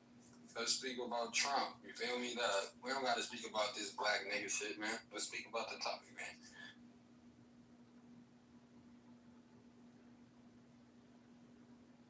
Yeah, I just been reading Twitter, a lot of the stuff that's coming out. So there is a released document showing that Trump was receiving information in his presidential daily briefs that Russia was the threat to the election system in or around September of 2020, when in fact it was China, and people in the government were misleading the president on which foreign adversary it was. That's pretty fucking serious shit. Think about intel agencies framing it's Russia rather than it actually being China. And what could that have done if Trump had, made a decision in regards to it being Russia, and it was wrong intel? That could start a massive conflict, illegitimate. Well, Joe, think about not just right now.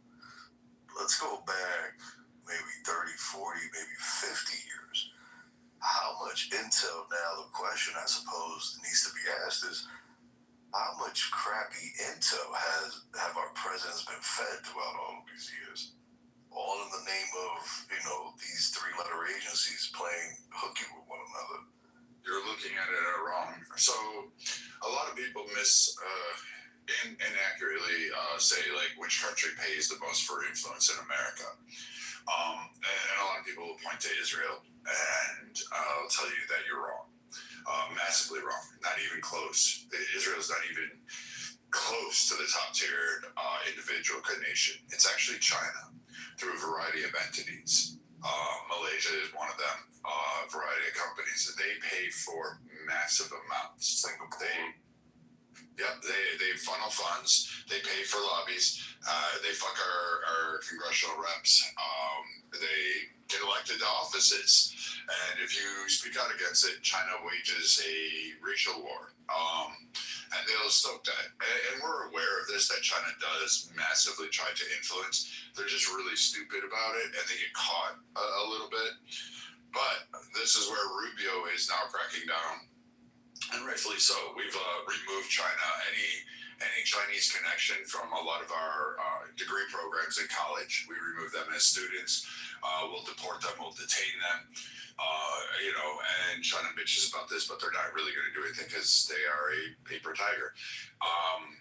But they're just thieves. They're just like grifters on the world. They wouldn't exist without the U.S.'s economic investments overall. They wouldn't be where they're at today because they're tied to the hip of the U.S. economically, militarily. I believe Japan could take them, and they just have never been proven. They've never really tried. They talk about their technology. They talk about a lot of things, but we're really not that scared of China. We just kind of keep an eye on them, up our assets a little bit more, but we really have them contained. They'll throw something out there like supersonic missiles and think somehow that's a win when they can't even control them.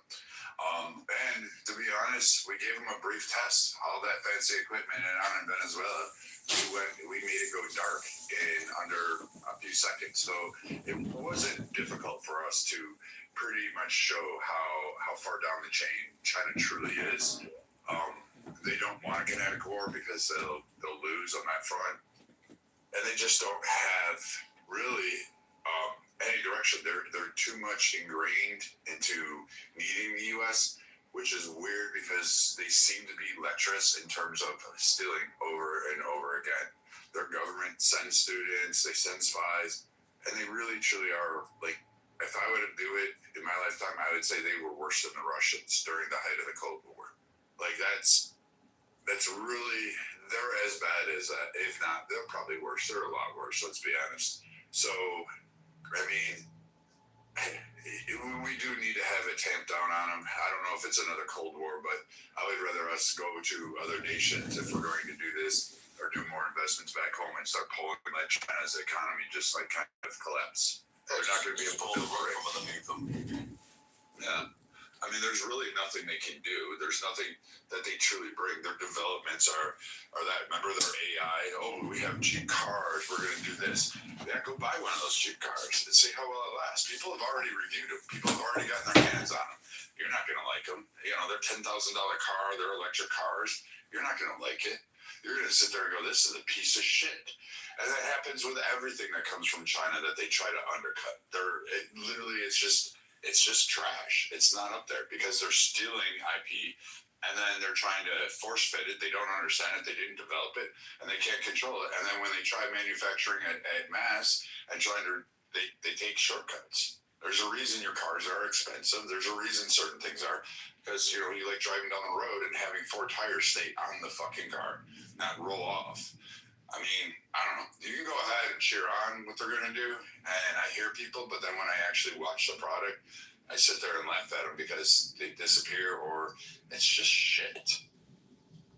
Okay, so, hi everyone. Right, how do you feel about Tiger saying that you give off small dick energy? As long as I get to touch the sides, the top, and the bottom, I'm all good. It could be the best 30 seconds of any time, but any person's life. But we all know Chinese people have a little pimple they piss out of. You men don't really have balls, right? So, I mean, it looks like 2 jelly beans and a Vienna sausage at best. So, even as an Irishman, I beat that. Okay, so since you talked Well about said. Go ahead, Commander. Yeah, thank you, sir. Since we talked about the China, China, they are producing mass BYD electric cars, which is failing, as well as the American cars, which is the Lincoln, I believe that the GMC Denali. That one is also shit, piece of shit. So do not talk about cars unless you make better cars than the Germans and the Japanese. That's one. Two, let's talk about, yes, I agree with you. China is a communist party that is like willing to rise up. And we have the wall, which is South Korea, Japan, Taiwan, and the rest of the East Asia, where the Chinese, they cannot actually move, or logistically they cannot actually improve or be better for the world, where the US is the dominant place where they have so many alliances there. I agree with that. And the other topic you talked about was about the technology. Well, the Chinese, I must give the credit for the Chinese.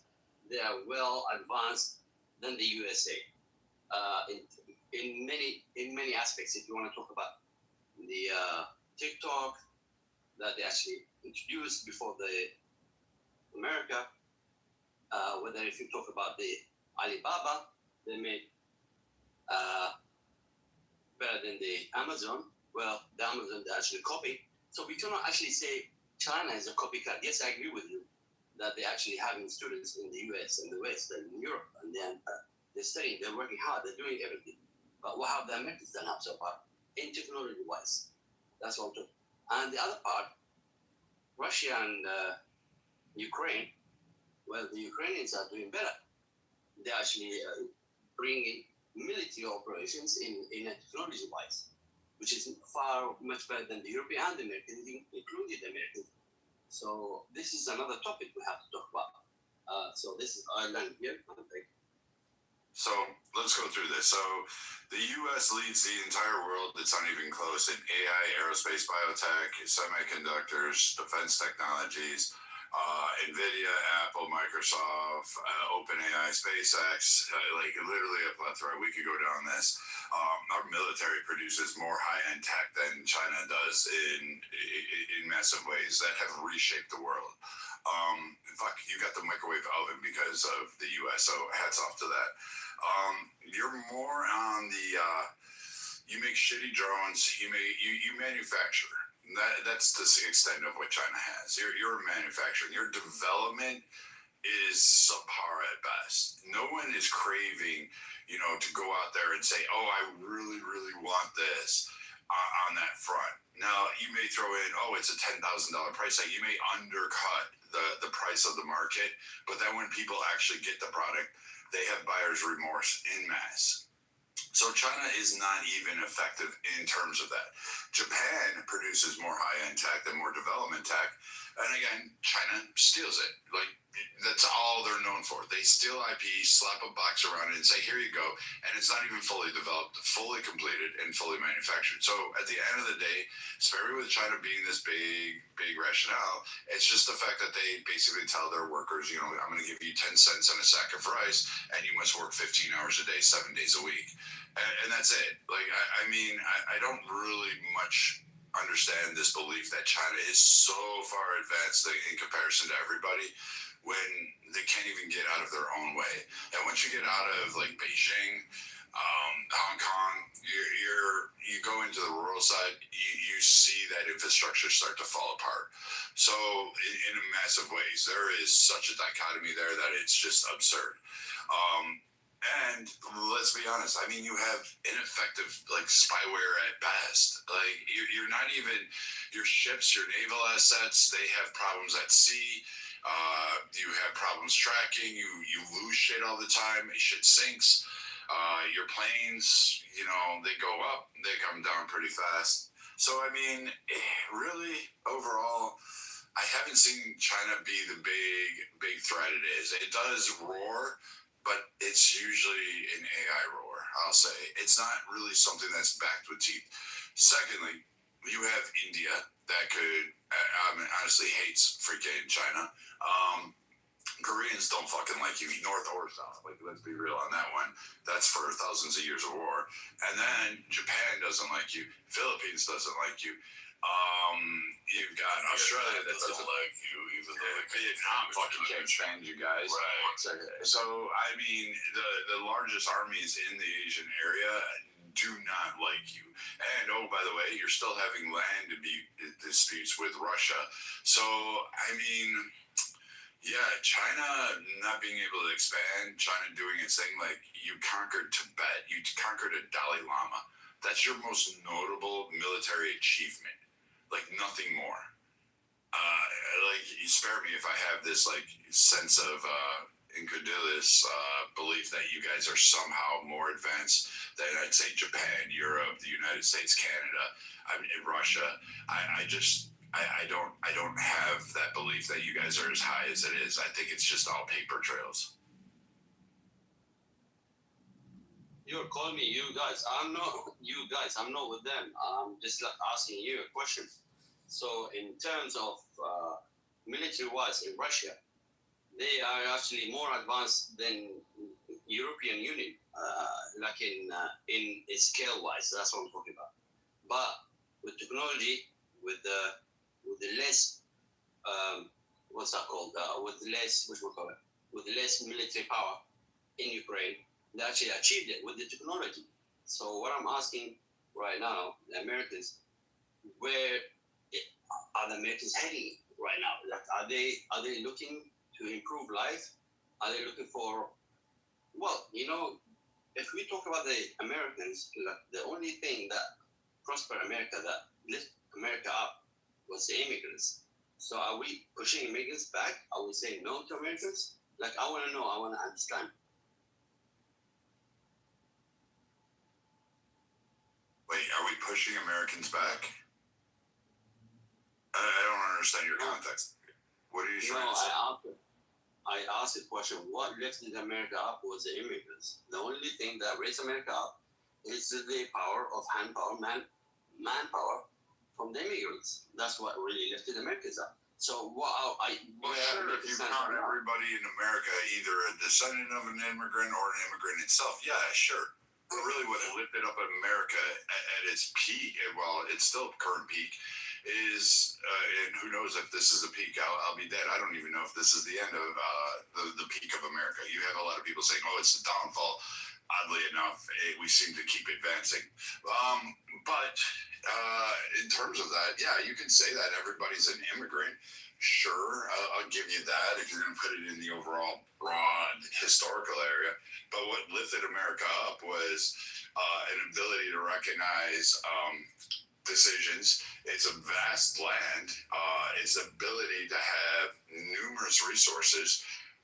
Its ability to actually unite. Oddly enough, despite all the diversification, if there is a threat to America, and not just like some bullshit threat, but an actual threat, as evidenced in World War I, World War II, and various other times, even the Civil War, there is a great unification. Even though we may argue amongst ourselves about it, a foreign actor to come in and create a threat, such as like 9/11, Pearl Harbor, we have absolutely no problem setting aside those differences, and including those that may be oppressed by the current system will set that aside and say, nope, we're going.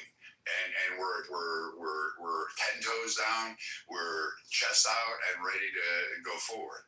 Its drive comes from the fact that women, overnight, when men had to go to war, came into the factories without complaint, without their working in fucking massive conditions that you wouldn't want to do, that your ass couldn't fucking do it, and assembled tanks, bullets, made watches with radium glow so soldiers could see in the night so they could coordinate attacks, packed med kits.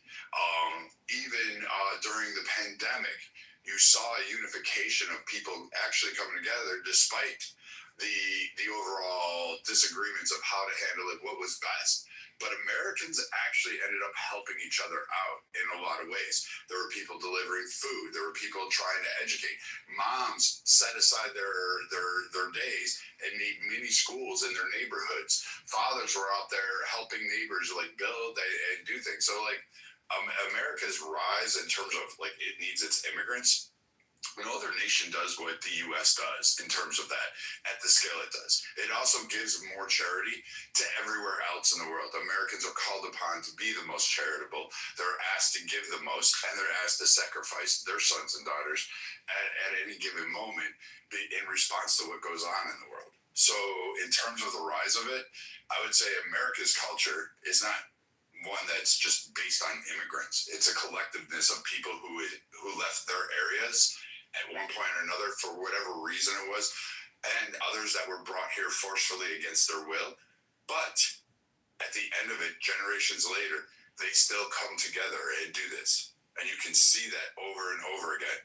Like, look at what went on in Venezuela. I mean, shit. Americans gave massive amounts of clothes. You know what people were saying about that natural disaster? They were bitching about the fact they were used clothes. But here you are, Americans are donating the shit that they have. They weren't given like crap. They weren't given holes. They weren't given like, decades old fucking shit. They were getting the shirts off their backs to out to Venezuela. Yeah, and then they complained about the fact that they were used stuff. Like, you lost everything. But somehow Americans need to go out and just buy you brand new stuff. They need to go buy Apple bottom shoes or whatever the fuck it is and send that down to you. So, and let's not forget that America is the only country, and by all means, please somebody correct me if I'm wrong.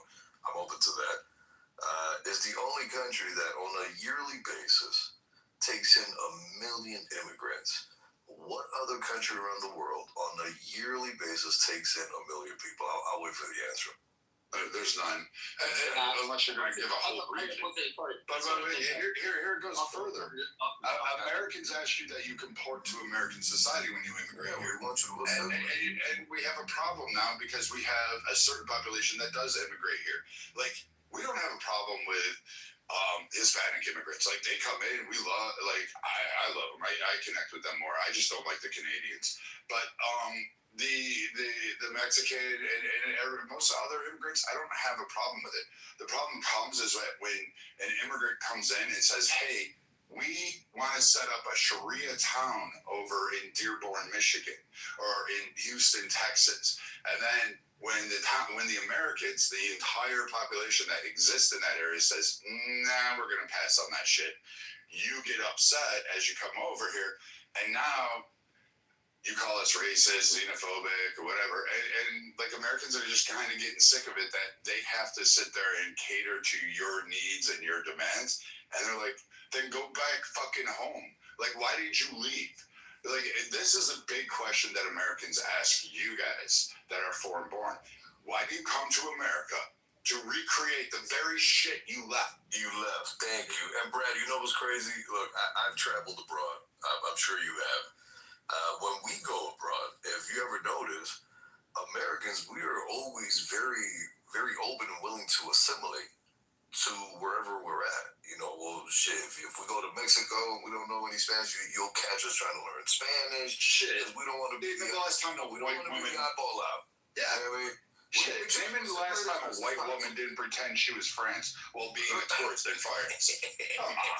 Trying to talk in a French accent. The point is that these folks, they come here and they want us to assimilate to them. And that's the problem that we're having in this country right now. For the first time, we have both a group of individuals that are migrating here alongside while having a domestic political party telling them, inciting them to hold on to this idea that they ought to be assimilated into rather than the other way around. When you got to think, we're the ones rolling out the red carpet for you to come here. You would think the least that you could do is learn the language, bare minimum. And there's a lot of communities that you go into where mine's one of them. I live next to the border, and Spanish is a primary spoken language. At the southern border is and I did not enforce my beliefs on you. So what are you talking about? I don't understand. But we're not sure. But see, this is the thing. When you go to another country, they're not forcing their beliefs on you. You are forcing yourself onto those beliefs because you are making the choice to go there. No one forced you to come to America. You made that choice on your own volition. So the least that we are asking of is, look, you don't have to assimilate it to any kind of American mainstream religion or any of that. What we're asking is that, hey, pal, if our police officers fucking pull you over, the least you could possibly do is know how to read our fucking street signs, okay? And then if a police officer pulls you over, you know how to interact with him, all right? If you walk into a store, you're not lost being able to read, the English signs. Like, what are we doing? I'll leave it with this. I'm gonna end it with this. We have right now a very large group of Americans that have moved down to Mexico City, Mexico. Okay? And a lot of the signs, folks, have become now bilingual signs. Sort of like how they've done to us here, because, Americans, you're so bigoted and xenophobic. How they have bilingual signs. So we have allowed it. Well, guess what?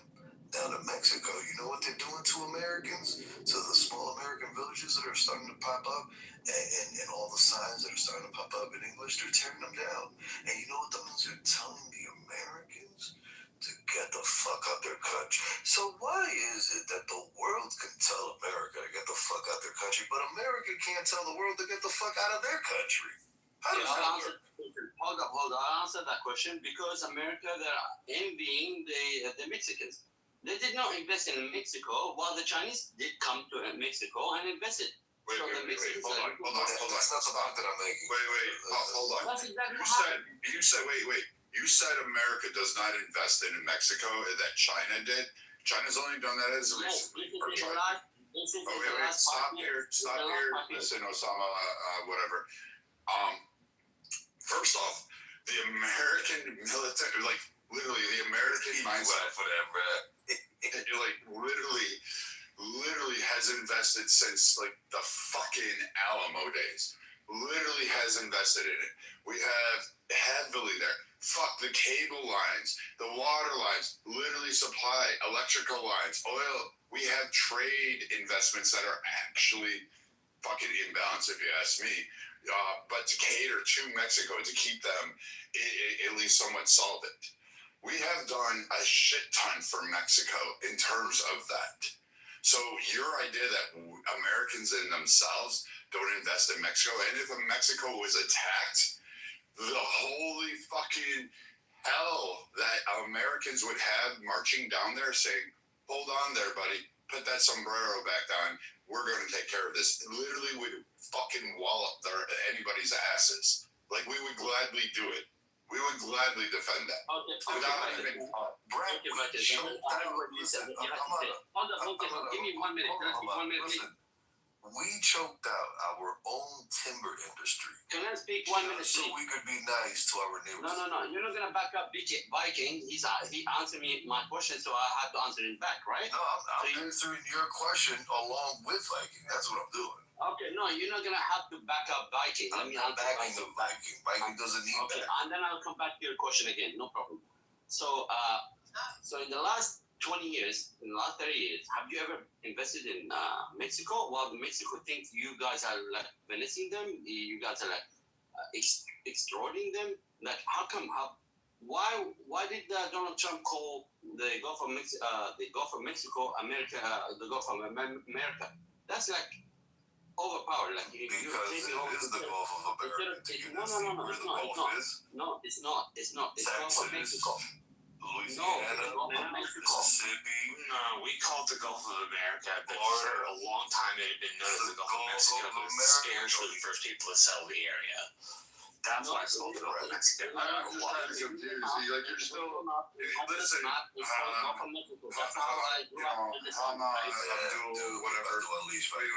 So, like, we invest roughly $387 billion annually, just annually to Mexico. We do it through a variety of entities. We have private partnerships. We have trade pacts. Fucking shit's made down there, and we bring it back up and give them export fees and processes. We do a lot of shit with Mexico. So in terms of your investment, you better check yourself, because we actually invest more than fucking China does. And by the way, we don't give Mexico shit. I get it, Osama bin Laden. Listen, I don't really give a fuck. Like, this is why we don't care for you guys. Because again, you give your 20-year investment, and we've been doing that shit for fucking decades. Like 150 fucking years. Where were you? Welcome to the party now. Thank you for showing up. That you're like, oh, China, they're investing great. Okay, and they still suck at it. The fucking even the Mexicans don't like their investment. They don't want their trade deals because, by the way, China kind of sucks at that whole thing. It's a little bit wonky, and the people are like, hey, these trade deals aren't really that fucking great. And their equipment sucks ass too. Yeah, no one's rushing to buy their shit. So when we look at what we have down there in Mexico, you don't get to have that. And oh, by the way, if it was so great with China, I don't see a whole lot of Taco Tuesdays in fucking China going on. I hate to tell you this, there's not a lot of taco trucks driving around there. Correct me if I'm wrong, but I'm pretty sure there's not a huge, significant Mexican population that's living in China saying, let's go celebrate Cinco de Mayo. Like, I hate to tell you this, but you're just like, again, it's this TikTok liberal. Like, you brought out TikTok as an innovation. Ooh, someone made a social media platform. Gee, where did they get that idea? Fucking Facebook? Like, I'm sorry, but you do know that. They don't celebrate Cinco de Mayo, right? You do know that, right? Oh, Mexico doesn't really Hold up. That's Shall like we? sad. You know, Hold up. you think America has benefited from Mexico. So, man, I get that you have to take the drunk girl home at night. You have to bring her into the house. And just go to her place. We don't even know. They don't celebrate Cinco de Mayo. And America has benefited from our relationship with Mexico, and it's a fact. Dipshit. I never said we didn't benefit from it. That never came out of my mouth, you fucking crackho. Like, you said you never benefit from the migrants, right? So should we migrate to Russia and China or US? Like, we need to understand. Well, actually, we lose with the Chinese ones. We lose with you guys. It costs us a lot. I really wish we would open it. I'd rather deal with India. I'd rather deal with a lot of other nations. I would have spread that all around. I wish our business people had the foresight way back when to sit there and go, yeah, China's willing to fleece their people. They're willing to torture and do whatever the fuck it is. Like you brought up Alibaba. Where the fuck is that guy? Where did he go? Oh yeah, that's right. He had a lobotomy, right? Jack Ma. Yeah. Made him disappear real quick when he right. do something. Yeah, so I mean, just to kind of go through your little rant there, like nothing you shows China that's like some big threat that I have to worry about. Or should we migrate to China? Like you tell me. No, I don't want you to migrate here. I want you to stay wherever the fuck your mother is. Right. So we should migrate to China then. Exactly right. Thank you. Hold on. Put a 1 in the chat if Brad was cooking. Put a 2 in the chat if he was not cooking. Who said that you have to migrate anywhere? Who said that we have to improve your country? Brother, okay, listen. America's so older. He's not your brother. He's my brother. He's my American brother. He's not yours. You just said it to him. You came on the stage earlier and you asked about whether or not he should be allowed to say the N-word. He's not your fucking brother. You won't defend him. You'll come to this country and fleece him. You'll put a Valero gas station in a fucking black neighborhood and tell black people they're nothing but thieves. You'll tell them, you'll shoot them while a kid's running down the street. Can I call him Mr. Cuckoo? You're going to try to tell me that, oh, brother. Take your brother's shit. Go back to the fucking village and try to build that up. Listen, bro. What are you trying to be in California now? Leave my Californians alone. Yeah, right. Yeah, you said that brother shit earlier, man. You doubling down on it now. I'm not gonna call him brother. I'm gonna call him Mr. Coco. Mr. Coco. Okay, can we speak now? Okay, the reason why. Things are Coco. It's cock. It's cock. Cock like I think dick like what is it? Yeah, like the dick he gave your mom last night. Literally cock. No, give your mom too. Yeah, I spammed on your mom too. Hey, brother, hold on before you go, man. Do not disrespect me, man. Hold on, man. First of all, he could say what he want to say. If you want to disrespect him, go ahead. But 2, is that you and your PTR, sir? Oh, now you quiet? You don't got nothing to say? No, I was asking Mr. Coco. Is that you and your PTR, sir? He's in Canada. Not me. Yeah, is that you? He's in Canada. Okay. Yes, it's me. Okay, go ahead, man. He's in Canada. So what's your name again? That building's in Ottawa. Ravi, he's, I know Ravi, I know him a long time ago. And what did you have for dinner tonight? I had clams and lady fingers. Nice. What's the last movie you saw? Well, is this an interview? And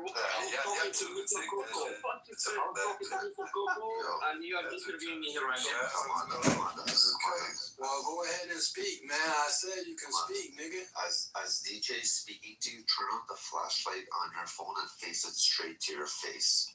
And let DJ ask the questions.